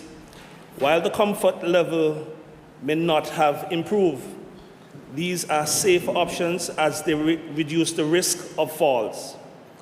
The material is also very suitable for clinic use as it can be cleaned and sanitized properly. 3, allow patients with urgent problems to be seen ahead of those with appointments. This system has always been in place through the triaging system. Persons who arrive at the health center are seen by the nurse. If the complaint that they present with is deemed to be urgent, they will be placed at the front of the queue.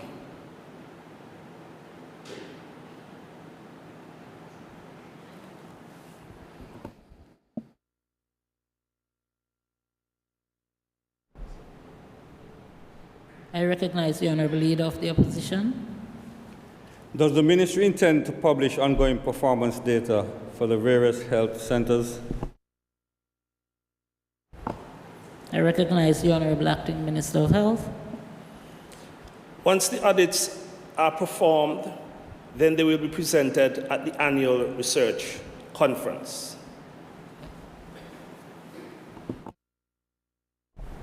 I recognize the Honorable Leader of the Opposition.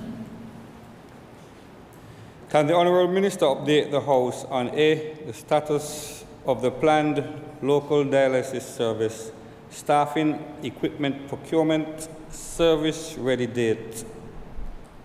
That's A of this question.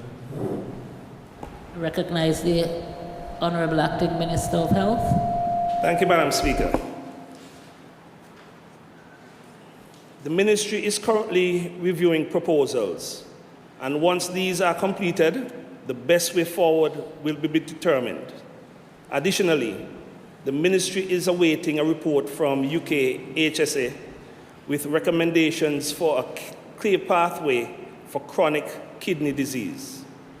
The pathway encompasses prevention. I'll go it again, Madam Speaker. The pathway encompasses prevention, case identification, and management, including dialysis, transplantation, and other key needs.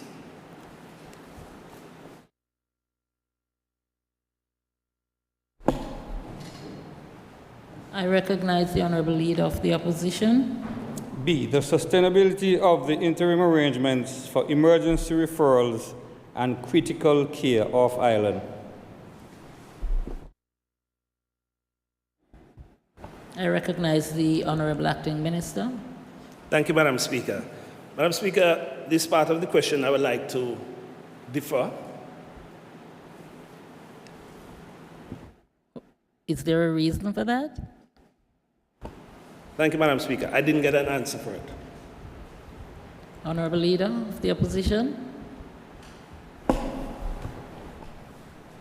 Madam Speaker, if he didn't get an answer, and he don't know any other answer, I cannot force him to answer.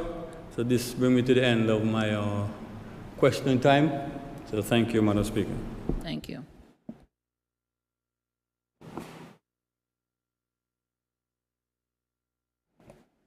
I recognize the Honorable Mulcair.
Recognize the Honorable Premier. Madam Speaker, having attended the most recent meeting of the Monetary Council, which was actually my second meeting of the Monetary Council, I wish to inform the Honorable Lady and this Honorable House that I've asked that this matter be given urgent prioritization and be placed at the top of the agenda for the upcoming meeting. Recognize the Honorable Malkia.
I recognize the Honorable Premier. Madam Speaker, as stated in my previous response to the Honorable Lewis, there are 183 vacancies across the service. Recruitment is being undertaken in two phases. The first began in May of 2025. This consisted of 57 posts identified as priority. These were advertised during May and June, with selection and interviews occurring between June and September.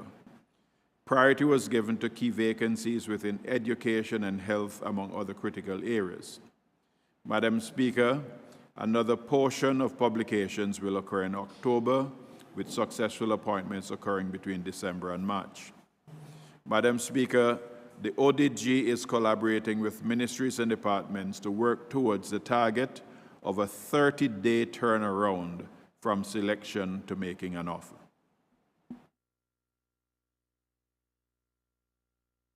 I recognize the Honorable Malkia.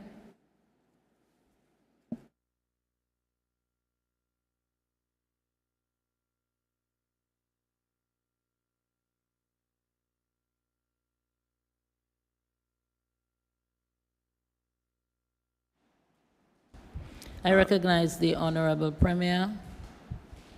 Honorable Malkia, yeah, thanks.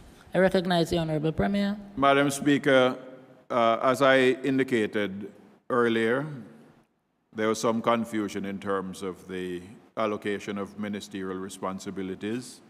So can I also ask the Honorable Lady whether or not I can do as I had promised for the Honorable Lewis to provide you with the details of your answers at a later date or at the next sitting, whichever one you choose. I recognize the Honorable Malkia.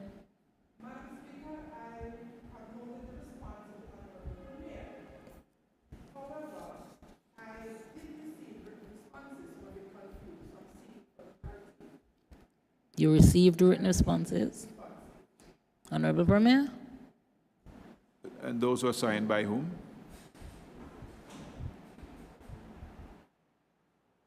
Who sent the questions to you, Honorable Malkia? Responses, sorry.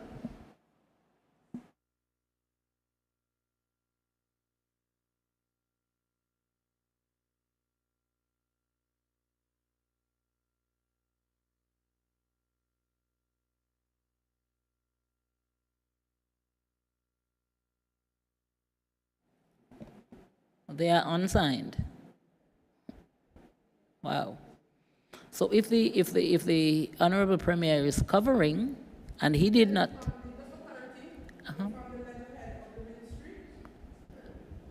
Yes, but they weren't signed. So the ministry sent them, but maybe not with the authority. Honorable Premier, would you want to clarify what's going on?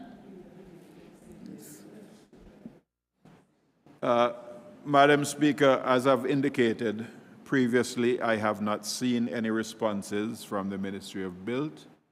There may have been some confusion.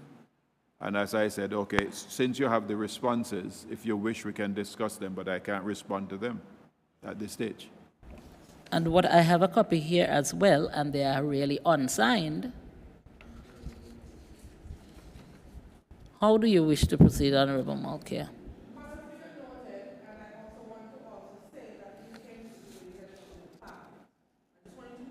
From the legislature department?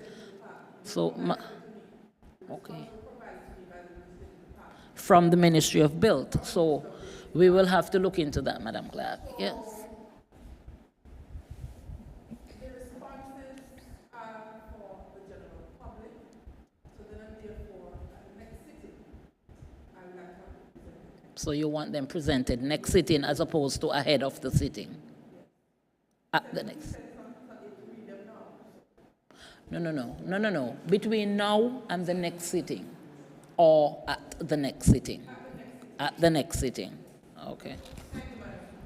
Madam Speaker, and that I accept fully. Okay. And that at the next sitting, you will have the responses. Okay, so we proceed, please. I recognize the Honorable Malkia.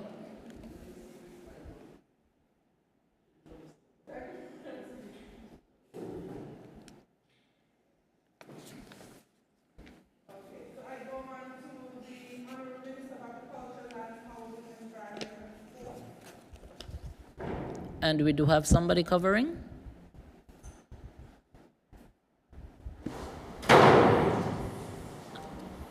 Well, she has not asked her questions yet. But you are covering? I preempted what's coming, Madam Speaker. Excuse, get up, please. Well, you have to recognize me. But... Right, Madam Speaker, while I'm covering for the Honourable Minister of Agriculture, unfortunately, I'm not in a position to answer the questions that were posed. I didn't have any involvement, nor did I see them in time to be able to answer in any manner that will bring any clarity to any of the questions. So, with the permission of Honourable Mulkey and, of course, Romeo, we can do that in the next sitting as well, Madam Speaker. What did you say about Romeo? Well, he has some questions as well. Oh, so you're asking for more? Yes, please. I would have had a conversation with the leader yesterday, but apparently it was not communicated to the rest of the team.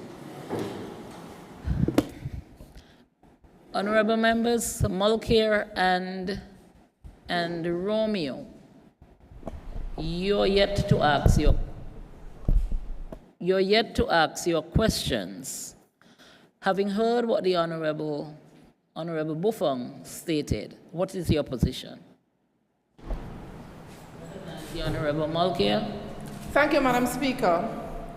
I also want to note that I did receive responses for the Ministry of Agriculture, and they also came through the Department of Legislature.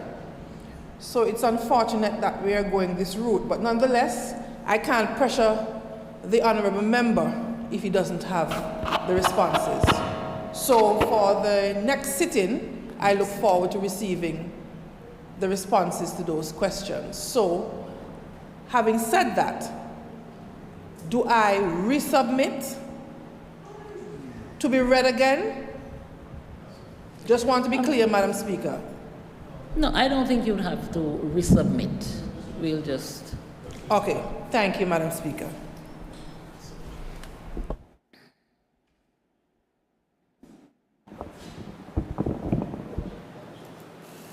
Do you have additional questions? Yes, you have. You may proceed with your next set of questions.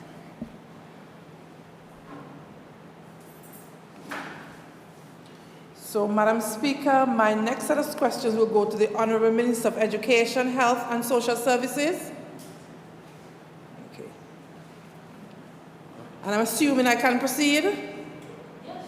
My first question, can the Honourable Minister of Health inform this Honourable House whether the Ministry of Health has conducted any recent review of its organizational structure to support career development, career advancement, and retain health professionals? If not, will the Honourable Minister commit to making this a priority going forward? I recognize the Acting Minister of Health. Thank you, Madam Speaker. Madam Speaker, the Ministry of Health and Social Services is fully committed to building a health system that is both resilient and people-centered. To that commitment is a well-supported, structured, and retained health workforce.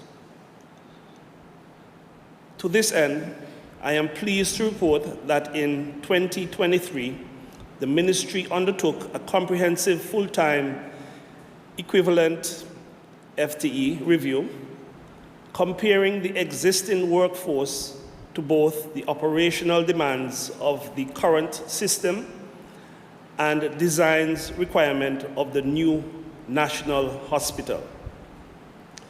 This exercise allowed us to quantify gaps, anticipate future staffing needs, and begin structuring our system to promote both efficiency and advancement opportunities for health professionals.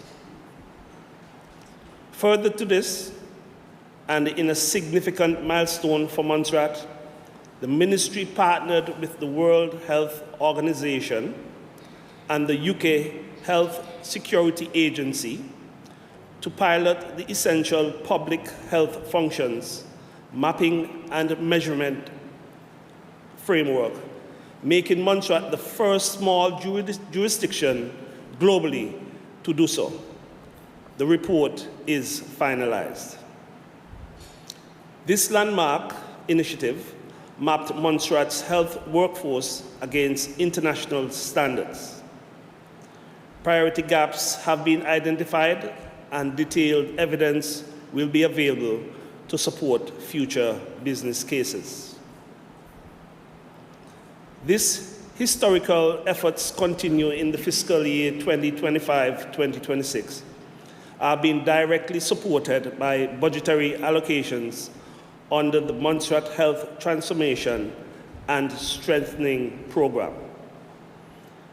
Funding has been designated for the active PAHO Technical Cooperation Agreement aimed at reinforcing our organizational framework and enabling more structured pathways for career development and retention. Madam Speaker, I want to be clear.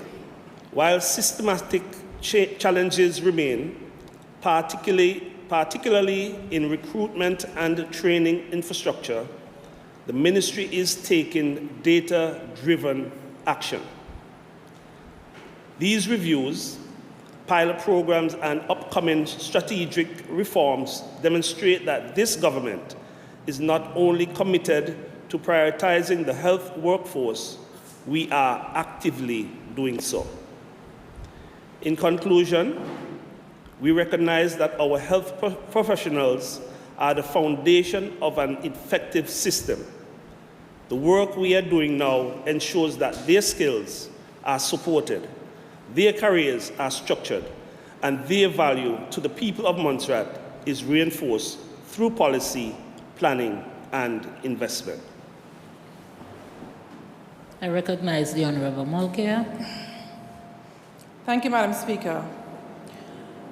My next question, can the Honourable Minister of Health please explain why mammogram services, which are vital for breast health and early detection of serious conditions, including breast cancer, have been discontinued on Ireland? Further, what urgent steps and timelines are being put in place to restore this critical component of women's health care and to ensure that residents are not placed at greater risk due to this absence? I recognize the Honourable Acting Minister of Health. Thank you, Madam Speaker. Madam Speaker, staff and logistical challenges have impacted mammography services. The department continues to explore options to further support and resolve the challenges. I recognize the Honorable Malkia.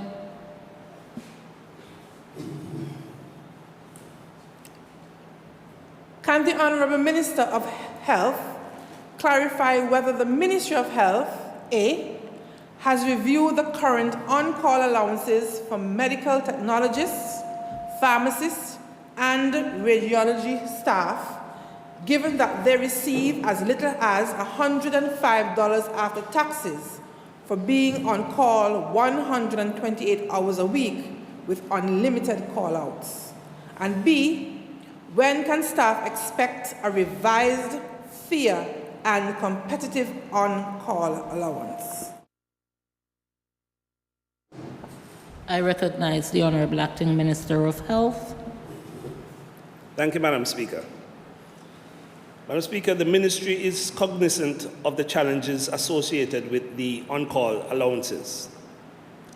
Submissions were made by the Ministry to increase allowances in the past, but were not supported in recent years. The Ministry was advised that a compensation review would be undertaken.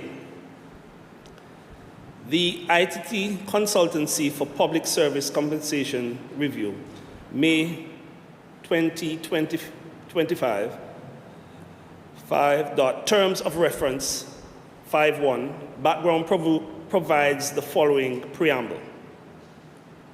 The Government of Montserrat is committed to transforming the Montserrat Public Service into a modern, efficient, responsive, and accountable organization, making it an attractive employer of choice. Equipped to develop essential services to the citizens of Montserrat. To deliver this mandate, it is important to address issues relating to pay and other anomalies surrounding the salary structure and the compensation mechanisms for public sector employees. Public sector employees account for more than a third of the total labor force on the island. However, there is a continuing trend of key positions remaining unfilled for extended periods, compounded by a growing dissatisfaction amongst employees who view initiatives such as the Technical Cooperation Program as further exacerbating the known inequalities in the pay system. Several attempts have been made to address public sector pay concerns dating back to June 2006, when the first job evaluation exercise was undertaken under the Public Service Reform Program, which made several recommendations for improving the payoff. Although not fully implemented, the Office of the Deputy Governor set out to build upon the recommendations of the PSR in a phased and systematic way, commissioning a further review of public servants' salary in November 2021. The 2021 review identified pay disparities in Montserrat public service when compared to other Eastern Caribbean Currency Union member states. Across the public and private sector organization in Montserrat, as well as wider regional disparities when comparing the impacts of cost of living, inflation, taxation in Montserrat. These all lend to unattractive offer, resulting in little to no interest in advertised senior management roles, even amongst serving officers who instead opt for early exit options. Urgent interventions are required to reverse this trend, and in taking this forward, the ODG is now seeking to consolidate the findings of the previous reviews by commissioning the services of a consultant to develop a comprehensive program to address the challenges and support delivery of the strategic objective to enhance the performance of the public sector. Madam Speaker, the consultant is expected to advise and make recommendations which would enable the government of Montserrat to address disparities linked to remuneration, support efforts aimed at addressing recruitment and retention, identify methods for engaging and motivating a skilled and efficient workforce, develop a reward scheme that promotes high performance of competent officers to deliver effective public services, introduce a job classification and grading system that enables a focus on competencies and not just position, title, and grade. Create a streamlined allowance structure that removes the need for the existing complex list of allowances and introduces base pay, which more adequately reflects the value of roles and reduces the need for additional allowances.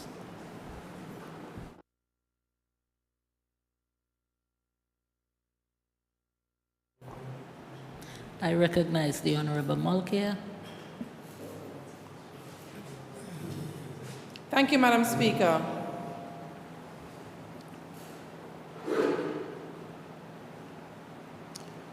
My next question, can the Honourable Minister of Health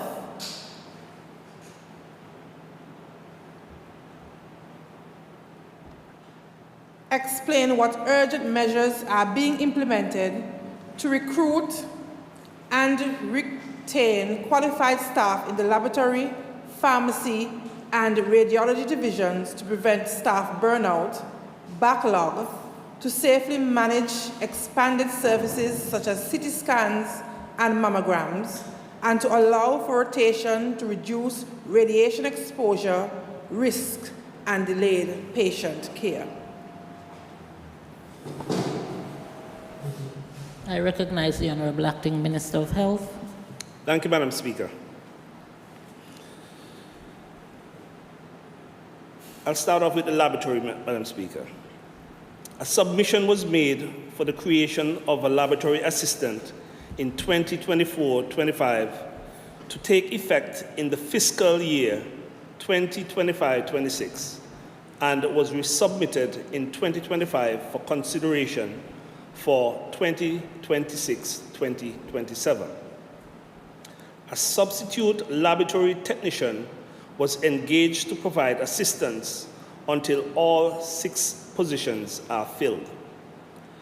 Vacancies are advertised promptly. The department continues to include medical technology training as a priority on its learning and development submission. 2 beneficiaries of government's scholarship are studying biomedical science, with 1 expected to return in 2026-2027 and the other in 2027-2028. Pharmacy. Recruitment was undertaken for the vacant post, and a substitute pharmacy technician was engaged to provide support. The department continues to include pharmacy training as a priority in the learning and development submission. 2 beneficiaries of the Government of Montserrat Scholarship are studying pharmacy. A new spent concept was submitted in 2025 and included the creation of a pharmacy technician post in 2026-2027. Radiology. A new spent was submitted in 2024-2025 for the creation of an additional radiographer post in the 2025-2026 and resubmitted in 2025 for the fiscal year 2026-2027. A locum radiographer is engaged until March 31st, 2026. The ministry continues to explore options to provide support to the department, and radiography training include as learning and development priority. Automation in these departments has improved efficiency and reduced the workload associated with manual systems. This includes the implementation of TAG pharmacy system, the laboratory information management system, and radiography software. The compensation review previously referred to will the recruitment and retention of staff. I recognize the Honorable Malkia. Thank you, Madam Speaker. Can the Honorable Minister of Education outline the ministry's approved assessment policy governing student progression, including grade or form promotion, leveling, and class repeat? Also, A, if no formal policy exists, what is the government of Montserrat's official process for developing and approving such education policies? B, what are the legal or procedural limits on the minister's authority to set or alter education policies without consultation or due process within the ministry? I recognize the Acting Minister of Education. Thank you, Madam Speaker. With regard to promotion, end-of-year examinations are employed at both primary and secondary levels to promote students to the next grade or form. Once students achieve the required standard, that is a minimum average of 50% or C-, they are promoted to the next grade or form. For early childhood, a pre-readiness assessment is done at the end of a cycle to ascertain the competent levels for primary school students. With regard to leveling, this practice has been discontinued and is being replaced by a combination of assessment procedures. With regard to class repeat, for the secondary school, typically students are not allowed to repeat a year. No child is entitled to being allowed to repeat, but special consideration may be given by the school in the consultation with the Director of Education to allow a child to repeat, particularly in the 5th year. At primary schools, as a practice, no pupil will normally repeat a class. However, whenever this cannot be avoided, some consultation with the parents and the education officer primary will occur. Notwithstanding this, children may be required to repeat either grades K or grade 1 or both, if after convening a case conference with interested parties, it is agreed to do so in the best interest of the child's development. Generally, education reviews are done approximately every 5 years, which involves consultation with a variety of stakeholders, including students and parents, review of the curriculum and education performance data. These reviews result in the preparation of a development plan, which would be then inform any necessary changes in the education system.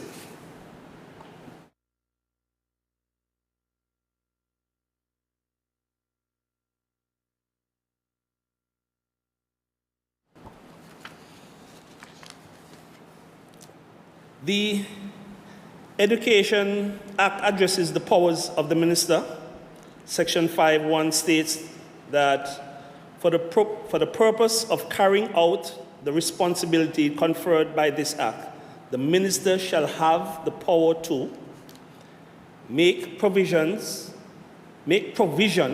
for the professional training of teachers for the entire system of education and lay down standards which are applicable to the recruitment of teachers, their training. 2, prescribe lists of textbooks and practices in all public schools and assisted private schools so as to ensure conformity with national standards of education provided. In the case of assisted private school, textbooks for religious education shall be determined by the denomination establishing the school. 3, prescribe in accordance with this Act curriculum for public schools and assisted private schools. Under the powers of the Minister, powers of the Minister, the Education Act, Section 5.2 indicates that in the exercise of the powers conferred by the subsection mentioned above, 5.1, the Minister shall consult such organization representing the teaching profession as the Minister considers appropriate.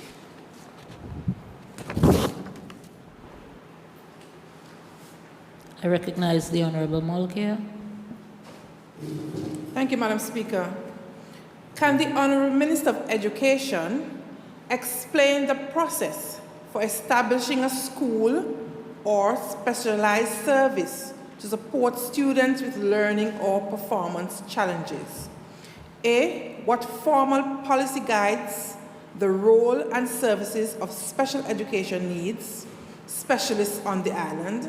And B, beyond staffing, what financial and infrastructural resources have been allocated to ensure these specialists can operate effectively?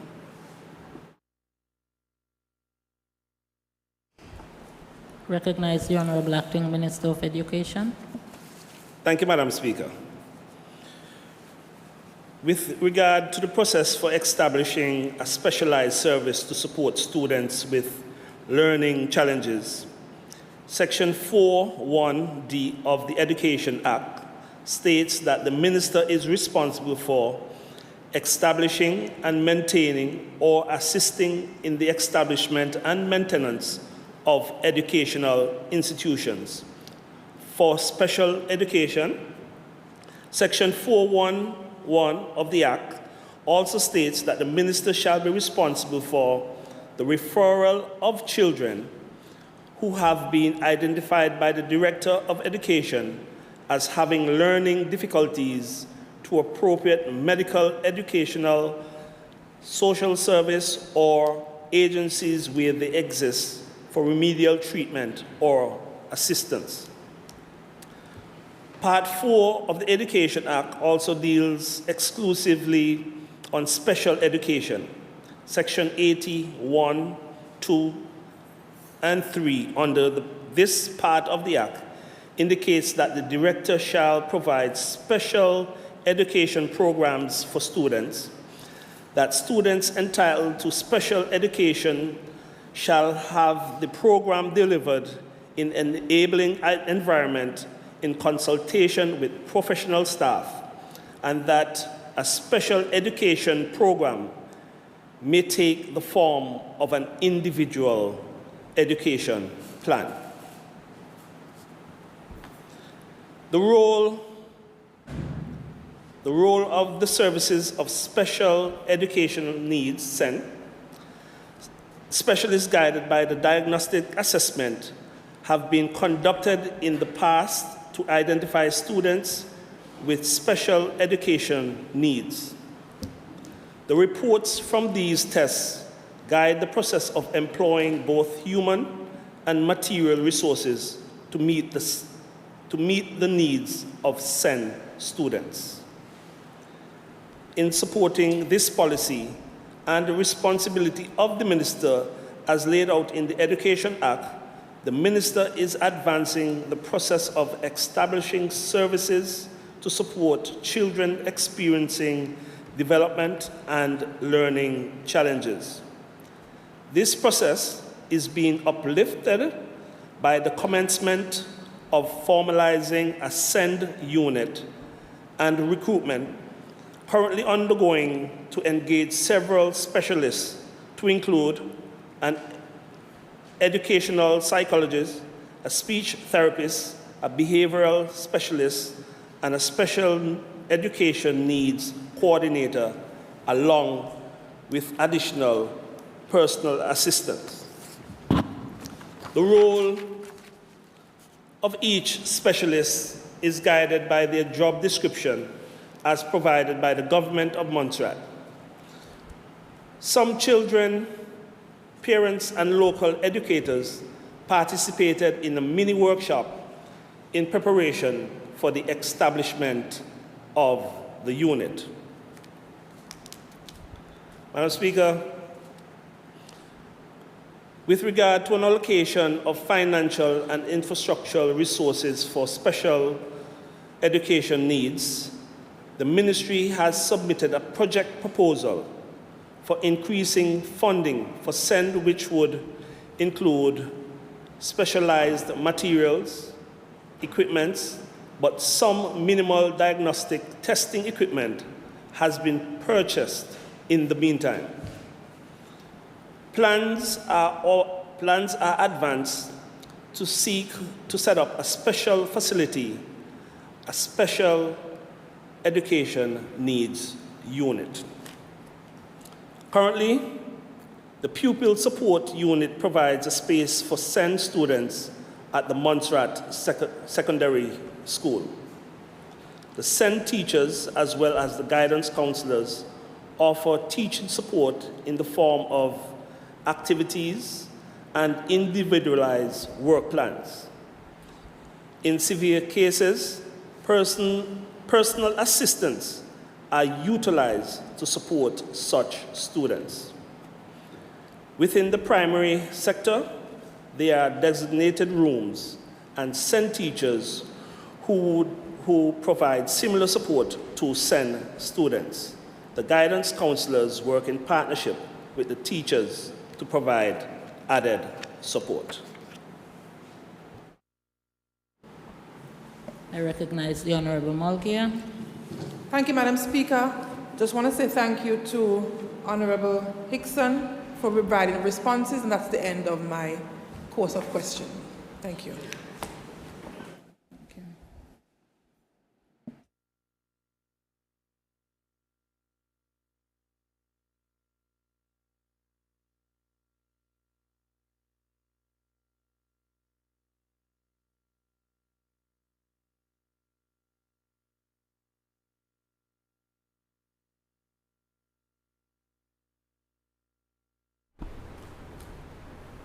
I recognize the Honorable Romeo.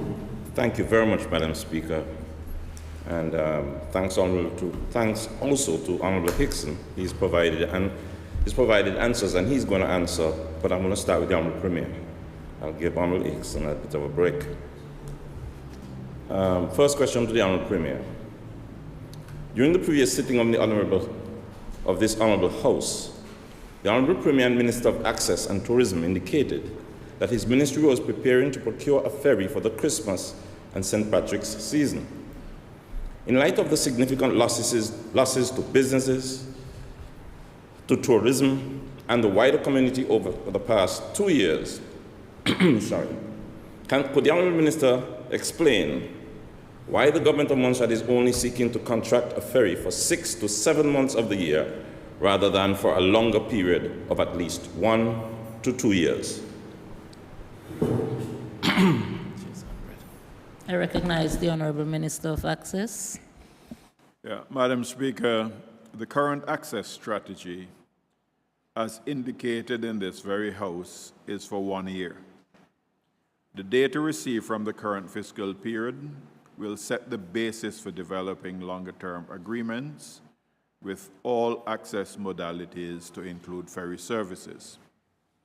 For this to happen, as a government, we must look at the lessons learned from previous administrations and seek to examine different approaches to ensure we get best value for money for Government of Montserrat and its funding agents, along with the best balance for both the people of Montserrat and the access operators.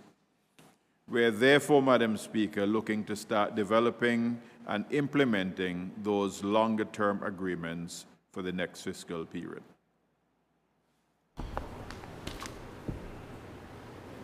I recognize the Honorable Prime. Thank you, Madam Romeo. Speaker. Thank you, Madam Speaker. A supplemental, please.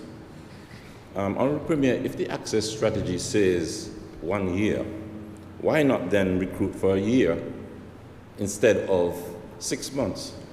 And we know it could take months to procure a ferry. So wouldn't you have to start right now, certainly before December, to start to procure a second ferry or second contract? And I'm sure the British government will assist you, because there's no way businesses and tourism can plan ahead of time unless they know now, very soon, whether you're going to have a ferry after April or March next year. I recognize the Honorable Minister of Access. Madam Speaker, there is a tender that has been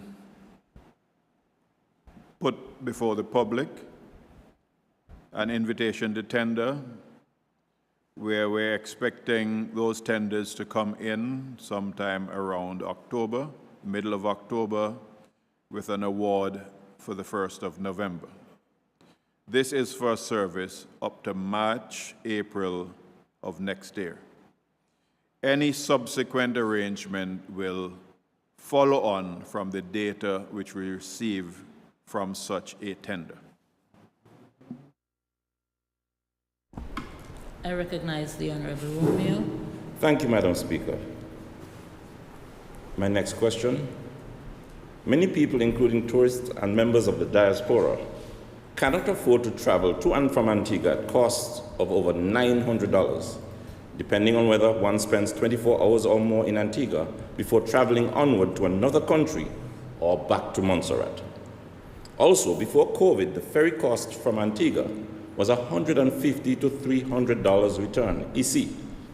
Could the Honorable Premier tell this Honorable House what it will take to get the cost of travel down to $300 or $450 return, EC, by sea and by air, respectively?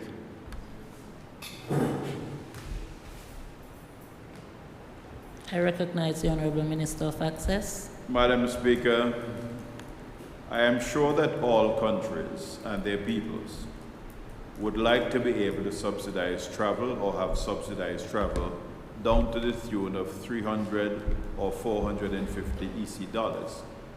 Whereas before COVID, these figures could have been a consideration, it is simply not realistic at this time due to increased fuel prices and general operational cost. The cost of travel is based on empirical data with a defined baseline, and no government can truly cover 100% of costs of travel. Moreover, if consideration is given to the current cost of traveling to Antigua, at least $109 represents taxes, and this is an unavoidable expense which is included in the overall ticket price. I recognize the Honorable Romeo. Thank you, Madam Speaker. Supplemental, please. And thanks to Honorable Wade, who provided some information very quickly. Excuse me? No, I was just saying our assistant provided some information that will help me ask the supplemental. Thank you, Honorable Wade.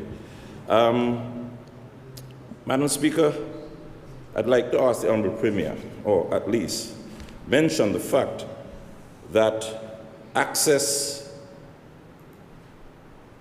cost to the public has never been realistic and heavily subsidized by the British government to make it a public good. And also, from Antigua to Barbuda, $50 US. From St. Martin to Anguilla, $30 US one way, 65 round trip. St. Martin to St. Bart's, 100 US round trip. St. Croix to St. Thomas, 70 US one way. Honorable Premier, clearly other countries recognize the need to reduce it significantly. Are you saying that the British government is not willing, in your view right now, or willing because you've presented the case to them to reduce it, or is it that you have not really engaged them seriously on the matter?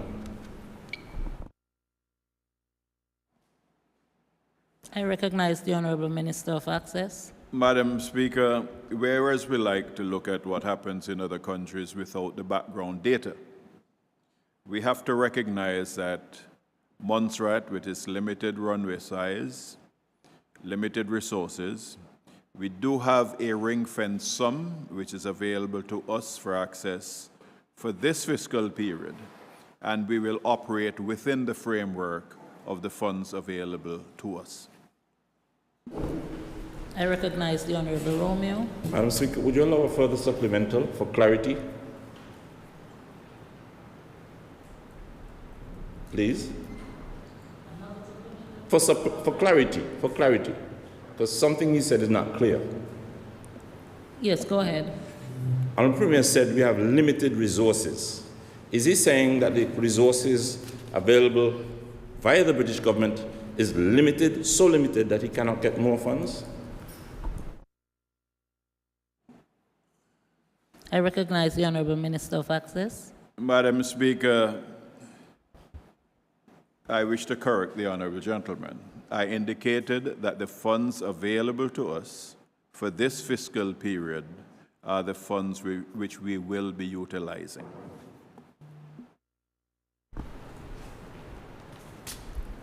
I recognize the Honourable Romeo. Thank you, Madam Speaker. My next question to the Honourable Premier. Can the Honourable Premier and Minister of Access tell this Honourable House whether his government has abandoned its plans or the idea of extending the runway at the John A. Osborne Airport, and if so, why?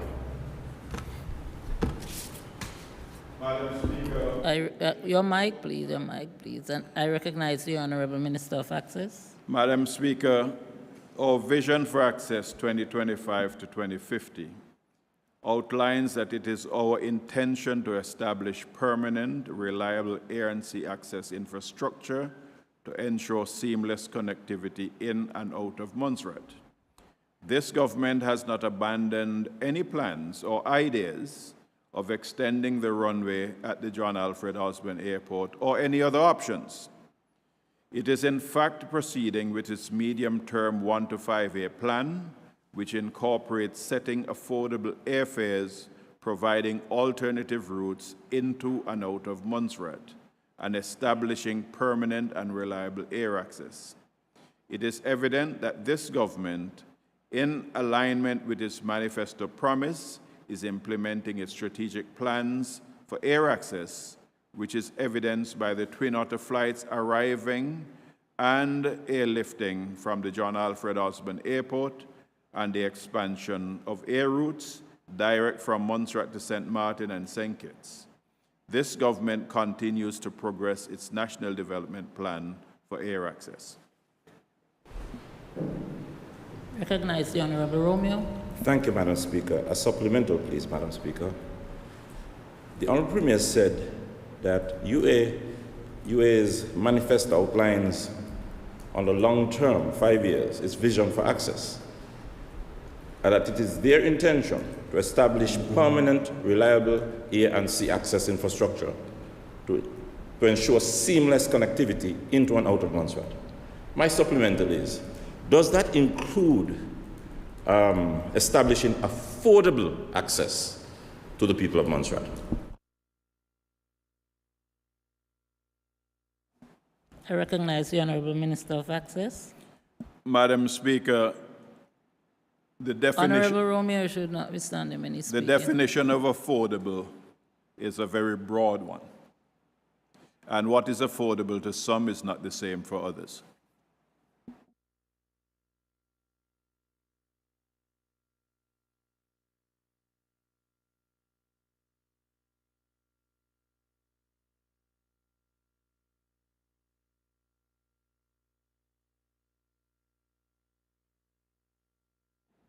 Do you have the questions before you?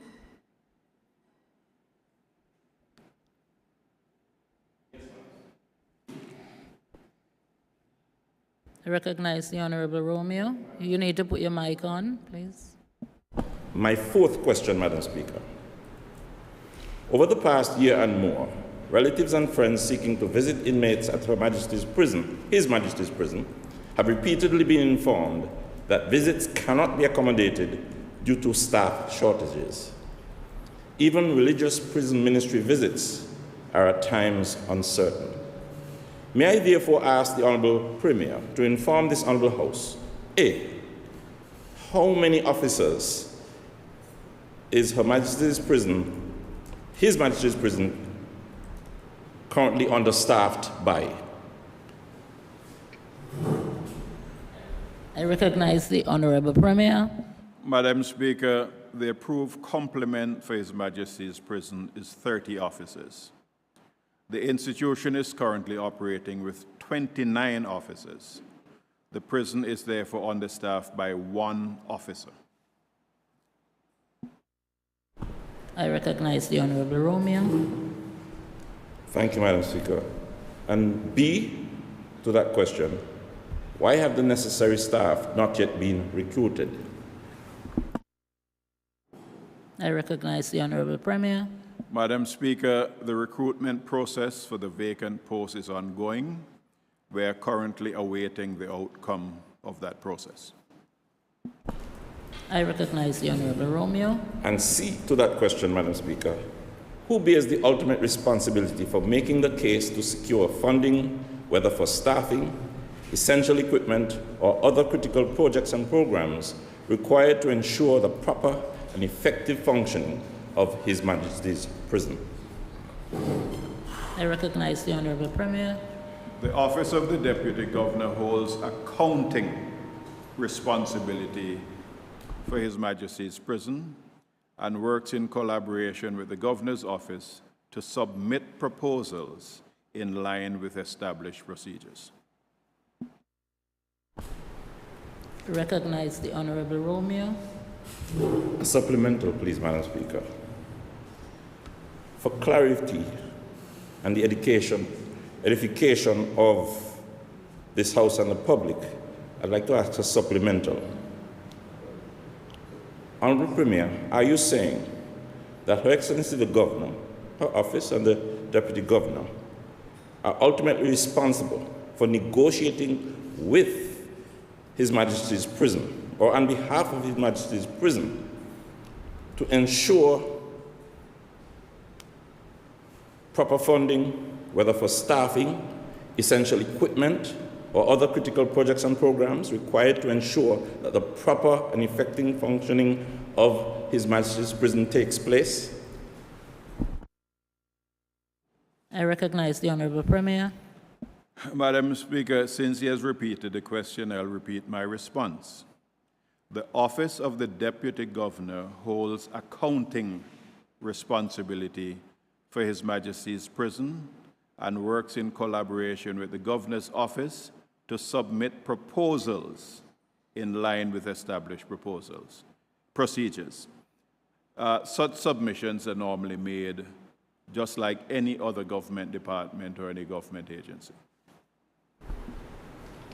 I recognize the Honorable Romeo. My next question, Madam Speaker.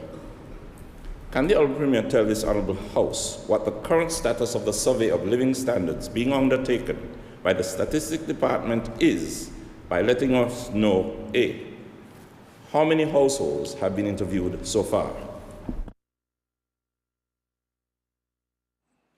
I recognize the Honorable Premier.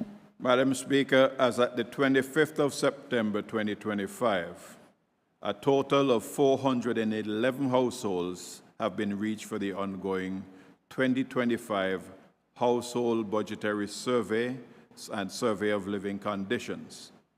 An additional 63 households are being interviewed, and those are in progress. I recognize the Honorable Romeo. And B, to that question, what is the revised date for the completion of the analysis of the data and presentation of the report? I recognize the Honorable Premier. Madam Speaker, data cleaning is expected to be completed by February 2026. This is the first time that this program has been undertaken by the current statistics team. As such, technical assistance request was made to the OECS. The request is to support the department through training or South-to-South cooperation, whereby 1 or 2 staff members would be trained to carry out data analysis and report writing. Report writing for all components of the Enhanced Country Poverty Assessment, of which the other survey is a component, which is the HBS-SLC, was also included in terms of reference for the ECPA consultancy, which closed on August 11, 2025. The Statistics Department anticipates that data analysis and report writing will begin immediately following the completion of data cleaning, which is expected to be completed by February 26. In other words, after February 26, the report writing will begin. I recognize the Honorable Romeo. And a supplemental and final question to the Honorable Premier. Does this mean that you would not be able to make a case to the UK government by January when you negotiate for the next fiscal year to increase the revenue of persons in the public service, support to the private sector, increase to pensioners, and to those on welfare who are vulnerable, disabled, and unable to support themselves in this harsh economic climate? I recognize the Honorable Premier. Madam Speaker, we love to use the phrase harsh economic climate as though Montserrat is the only country in the world that suffers from a harsh economic climate. We are importers of inflation, and if one was to check across the region, Montserrat pays out the highest rate of social service assistance in terms of dollars. As it relates to this study provides the data for the determination of what any such allocation will be for persons who are on the poverty program or the poverty assessment program. And as such, we will await the completion of this to support any initiative which we are taking with the British government. I recognize the Honorable Romeo. Thank you, Madam Speaker. My next question is for the Honorable Minister of Education, Health and Social Services.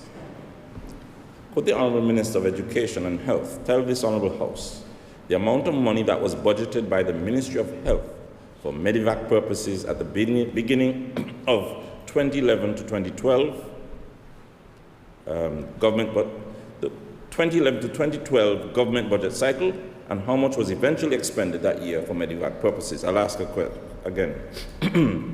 Could the Honourable Minister of Education and Health tell this Honourable House the amount of money that was budgeted by the Ministry of Health for Medivac purposes at the beginning of the 2011 to 2012 government of Montserrat budget cycle, and how much was eventually expended that year for Medivac purposes?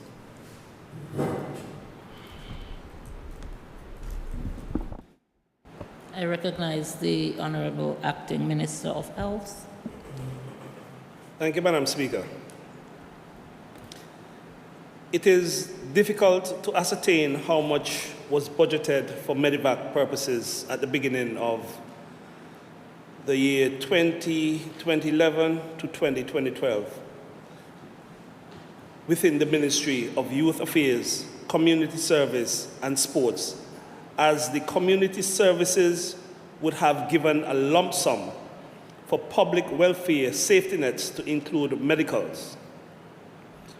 Our records showed, however, that for the financial year January to December 2011 2011, we spent $281,622.90 on medicals. Out of this spend, 7 persons were assisted with medevac services in the amount of $147,299.30, 52.3% of spend.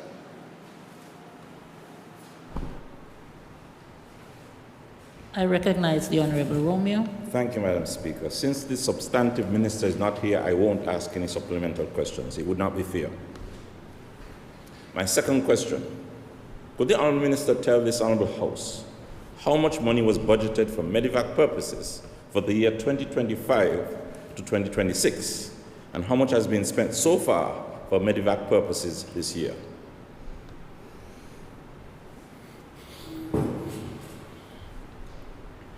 Your mic, please. I recognize the Honorable Acting Minister of Health. Madam Speaker,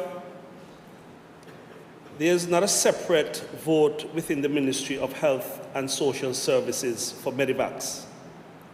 For this fiscal year 25-26, the Social Services Department received a social protection budget of $1.84600 for a number of safety nets to include one-off food grants, medicals, funeral grants, school supplies, bus fare and school lunch, utilities, household appliances, and goods.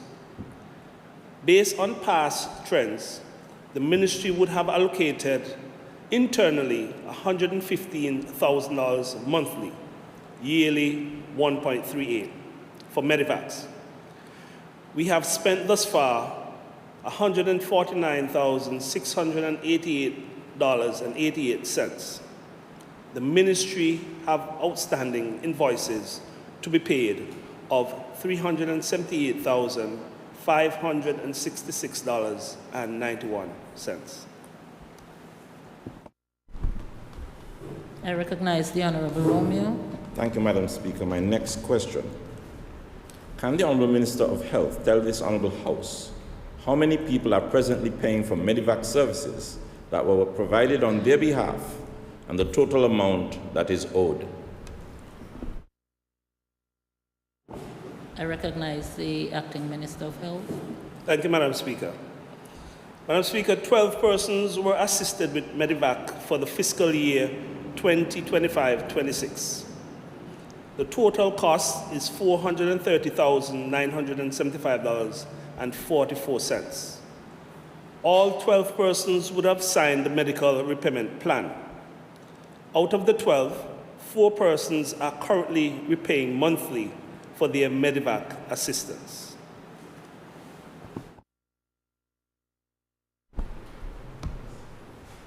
Recognize the Honorable Romeo. Thank you, Madam Speaker. I would have liked to ask what the other 8 are doing, but I can't. My second part to that question is what's the total that is owed for each of the previous 5 years? I recognize the Acting Minister of Health. Thank you, Madam Speaker.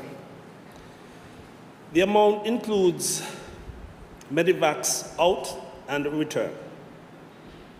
For financial year 25-26, number of medevacs is 12, amount to $430,975.44. Financial year 24-25, number of medevacs 10, and the amount is $126,029.62. In the year 2023-24, number of medevacs 7, the amount $112,157.59. In the year 2022-23, number of medevacs 7, $366,400 $438.40. In the year 2021-2022, 13 number of medevacs, the amount $279,155.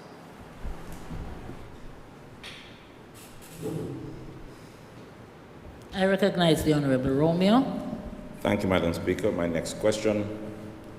Can the Honourable Minister inform this Honourable House of the criteria used to determine whether a person requiring specialist medical care qualifies for inclusion in the quota of 10 under the NHS Government of Montserrat referral scheme, and if so, how provisions are made for their housing and subsistence costs?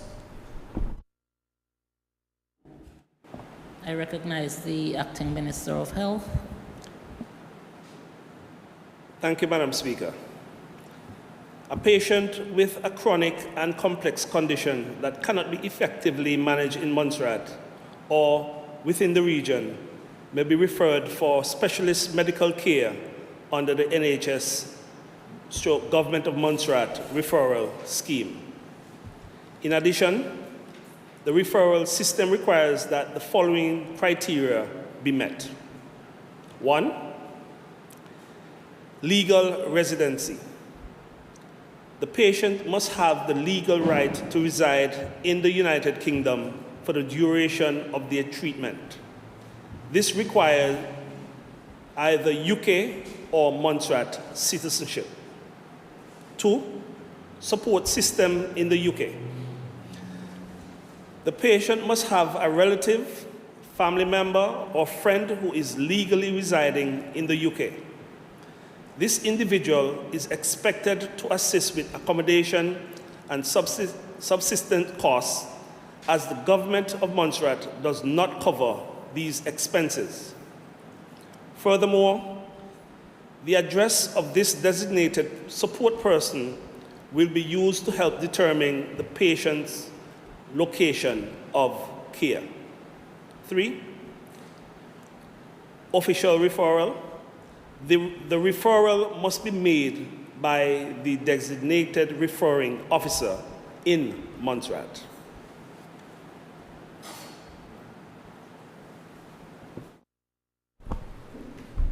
I recognize the Honorable Romeo.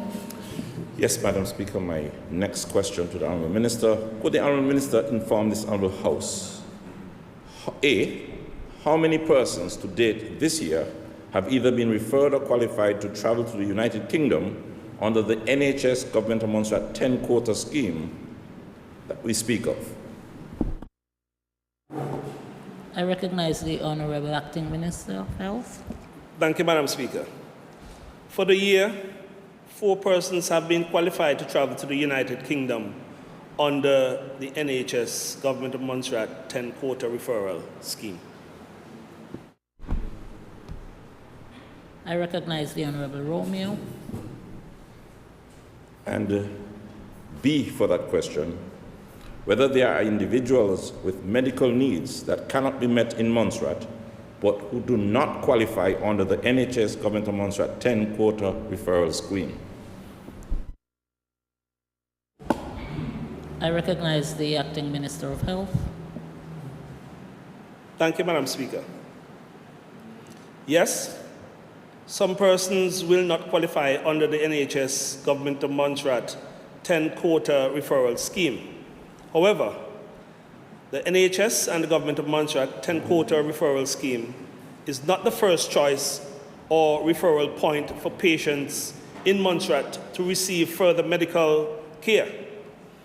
Our first referral point is within the region, and if not viable, then the NHS Government of Montserrat 10 quota referral scheme is considered once the person qualifies. I recognize the Honorable Romeo. Thank you, Madam Speaker. No more questions, and thanks to Honourable Hickson for answering the questions live, and to the Honourable Ministers for Build and Agriculture for providing the written answers. Thank you. Okay, thank you. But I noticed that your questions that were intended for the Minister of Agriculture, you did not indicate if the same procedure follows that, they would be submitted to you? The responses will be submitted to you? I have received them, Madam Speaker. You received from the them? legislature. And Yes, I have. Okay. Thank you. Thanks. Okay.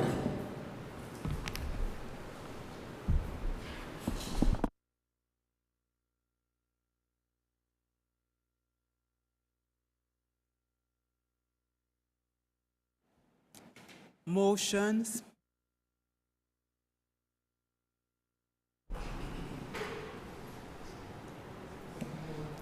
I recognize the Honorable Leader of the Opposition.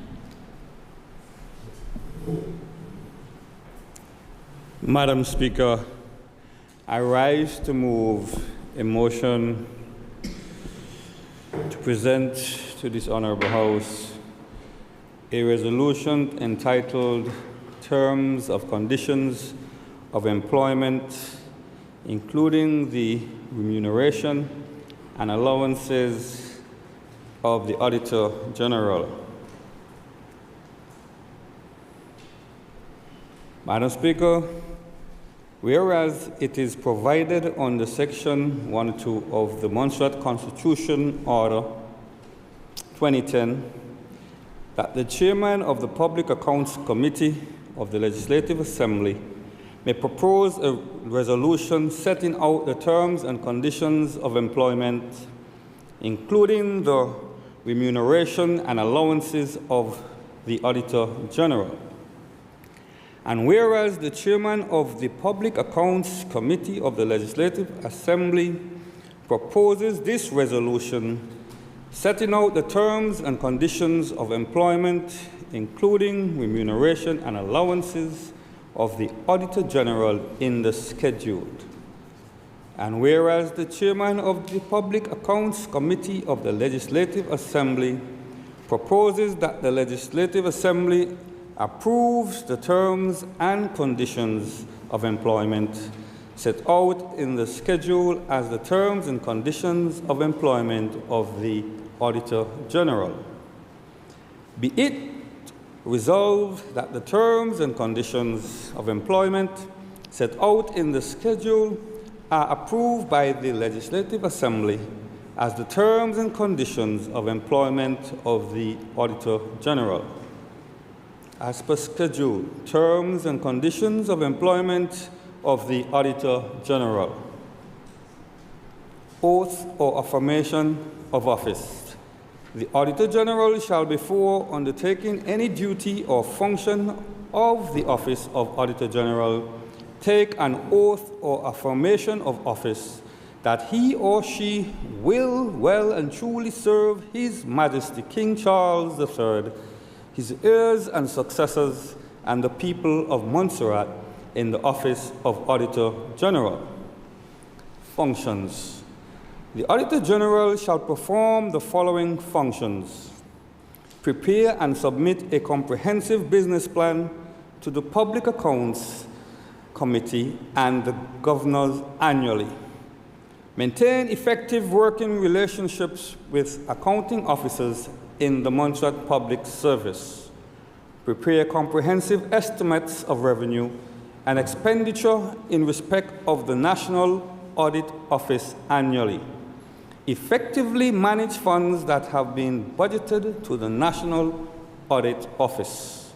Identify training needs and design training sessions for the continued professional development of staff of the National Audit Office. Conduct mid-year and end-of-year staff appraisals and submit reports to Public Accounts Committee and the Governor. Prepare and submit reports on the audit activities of the National Audit Office to the Public Accounts Committee biannually.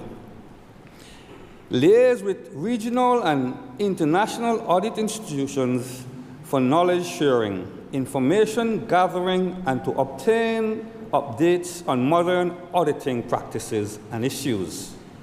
Prepare and/or comment on Cabinet memoranda on behalf of National Audit Office in a timely manner.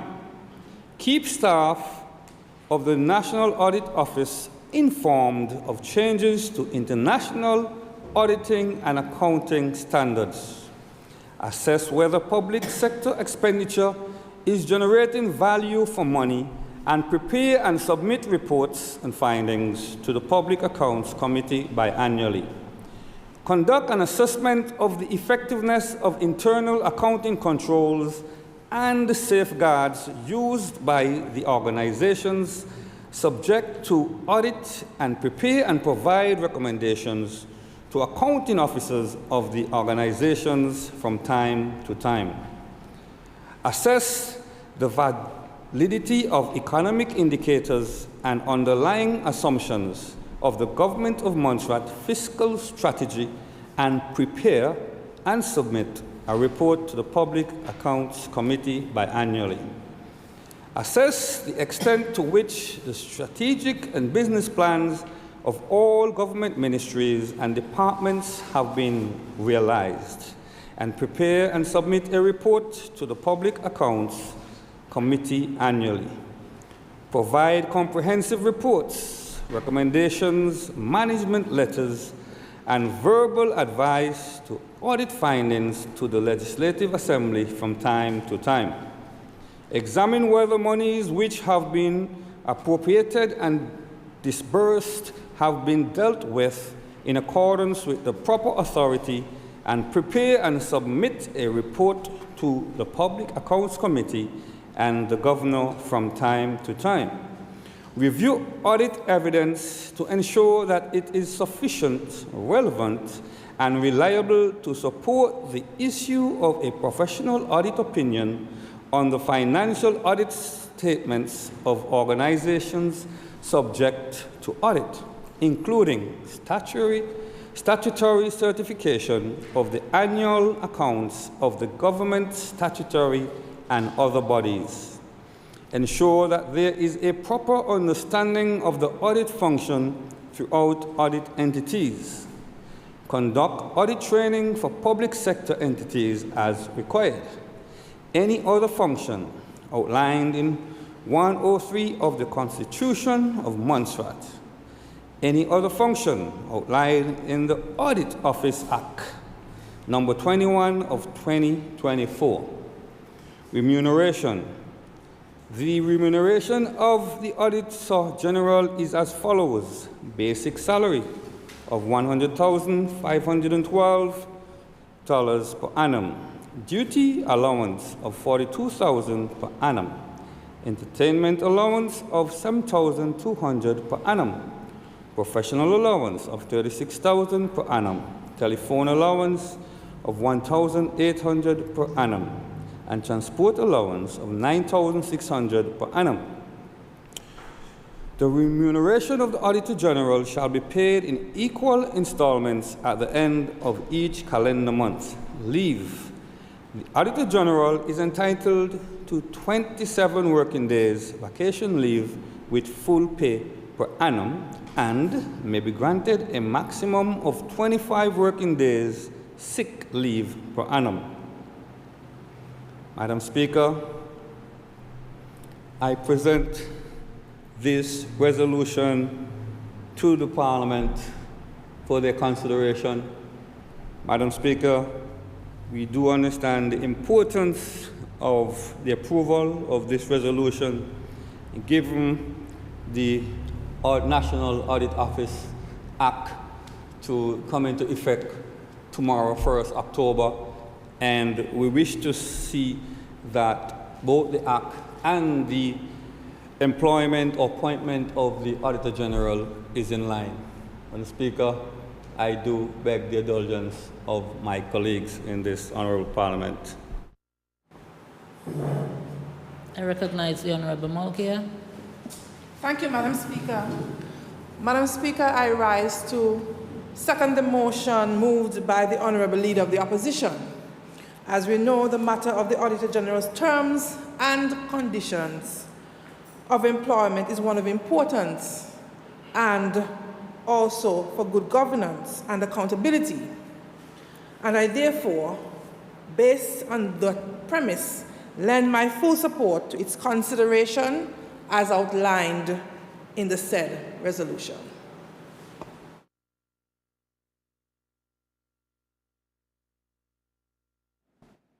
Do we have any other interventions? I recognize the Honorable Romeo. Thank you, Madam Speaker. I rise to support the resolution presented by the Honorable Leader of the Opposition. And with just a few comments, but before I forget, lest I forget, I want to commend the previous government, the MCAP government, for having listened to the opposition when we challenged them when they brought forward the bill, to the point where they engaged in consultation with the audit department directly and gave us a chance, all of us, the entire House, to work together to improve the Act and whatever decisions were to be made. That is very important and commendable, and I must say it publicly. However, Madam Speaker, I noticed the Honourable Leader of the Opposition mentioned that in the resolution, the Auditor General would still have to report to departments which they audit, thus making them not as independent as we would prefer.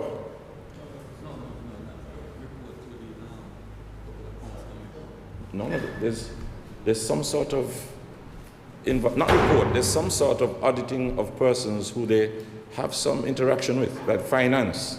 And yeah, maybe not report, but there's some kind of questionable sort of involvement. If I'm wrong, I take it back. I guess then I'll have to correct it some other time, because I think they were concerned about the lack of independence. Let's put it that way, that it could be improved and that it might cost considerably more money to improve the independence of the audit department. And as the Honorable Mulcair said, governance is important, good governance is important, and whatever it costs, the independence is key to the proper functioning of government and the role of the audit department. I'm also pleased to realize that the Auditor General will be paid equally to the Financial Secretary. Is that correct, Honorable Lewis?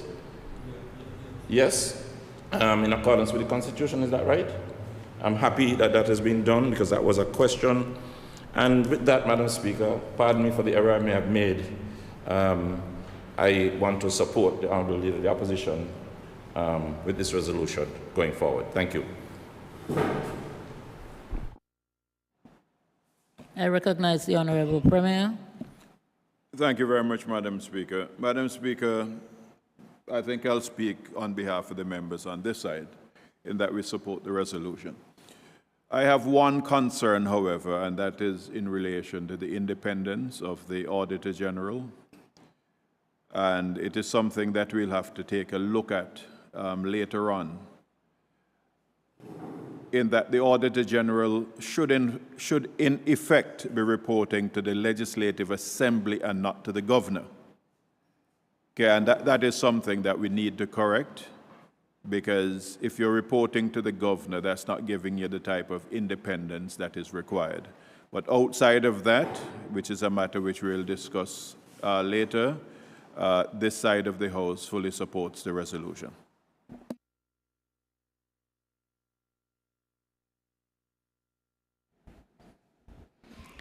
Is there any other intervention to be made on this resolution? I recognize the Honourable Cranston Buffon. Madam Speaker, just a few comments. I rise in support, of course, of the motion. It's long overdue and in keeping with the appointment of the office. But, Madam Speaker, there is a little bit more to that story. And thank the Honourable Member for recognizing the work that was done in getting to this point. You see, the Auditor General Office is just not another office. It's a very important office that's responsible for monies and making sure that the people's money is spent and accounted for in the appropriate manner. Needless to say, Madam Speaker, continuity in any office, especially one such as this, is a very important and constitutional requirement. Madam Speaker, while I support the resolution, I must also raise the concern with how long it has taken for us to get to this point. With several bottlenecks in our systems. Madam Speaker, for too long, we have relied on acting appointments, not just in the Attorney General's office, but across the entire service, where persons act for a very long time, loyally carrying out duties, only to be told at the time that of the appointment or the substantive appointment that they do not qualify. Madam Speaker, while general orders give permission for officers to act in posts, it also makes it clear that such officers do not have a claim to that post. What I believe was meant by that allowance is to give continuity or allow someone to step up in an instance where no one is there, but it should never be used as a substitute for proper planning or succession planning. Madam Speaker, what we face and what happens is that we allow these appointments to continue for way too long, sometimes without investing in the person to bring them up to speed in cases where they're not fully qualified to fill the roles. And that, for me, Madam Speaker, is a problem. We cannot continue this pattern. And I'm just imploring the persons or the powers that be that if we are to lead, we cannot drift in uncertainty. And that's what will happen. The other thing that happens to Madam Speaker is that we lose these persons eventually, whether through going overseas or just becoming disenfranchised, we will lose them. So I have to emphasize that this be fixed. And it's not just, like I said, the Attorney General's office, the Auditor General's office, but across the service. Madam Speaker, we have persons acting as heads of departments or even principals or directors in ministries, roles that require proper appointments. Madam Speaker, this breeds instability, it frustrates the career of the persons and undermines the confidence in their very institution where we expect these persons to perform at a high level. Madam Speaker, I do support the motion brought by the leader of PAC and the opposition leader as well, and take my seat in support of the resolution.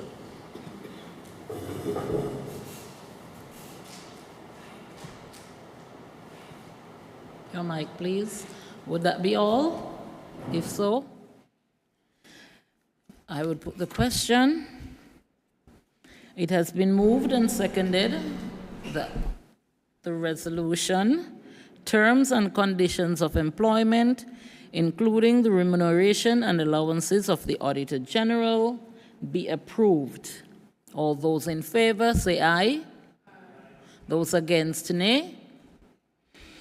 The resolution, terms and conditions of employment, including the remuneration and allowances of the Auditor General, has been approved in this Honorable House. Other business, adjournment. I recognize the Honorable Premier. Madam Speaker, I crave your indulgence to move a motion for the adjournment of this Honorable House, sine die.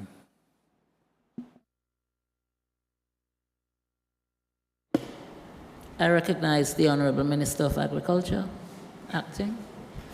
I rise to second the motion for the adjournment of this House, sine die. It has been moved and seconded that the House be adjourned, sine die. All those in favor say aye. All those against, nay. I think the ayes have it, the ayes have it. This Honorable House is now adjourned, sine die.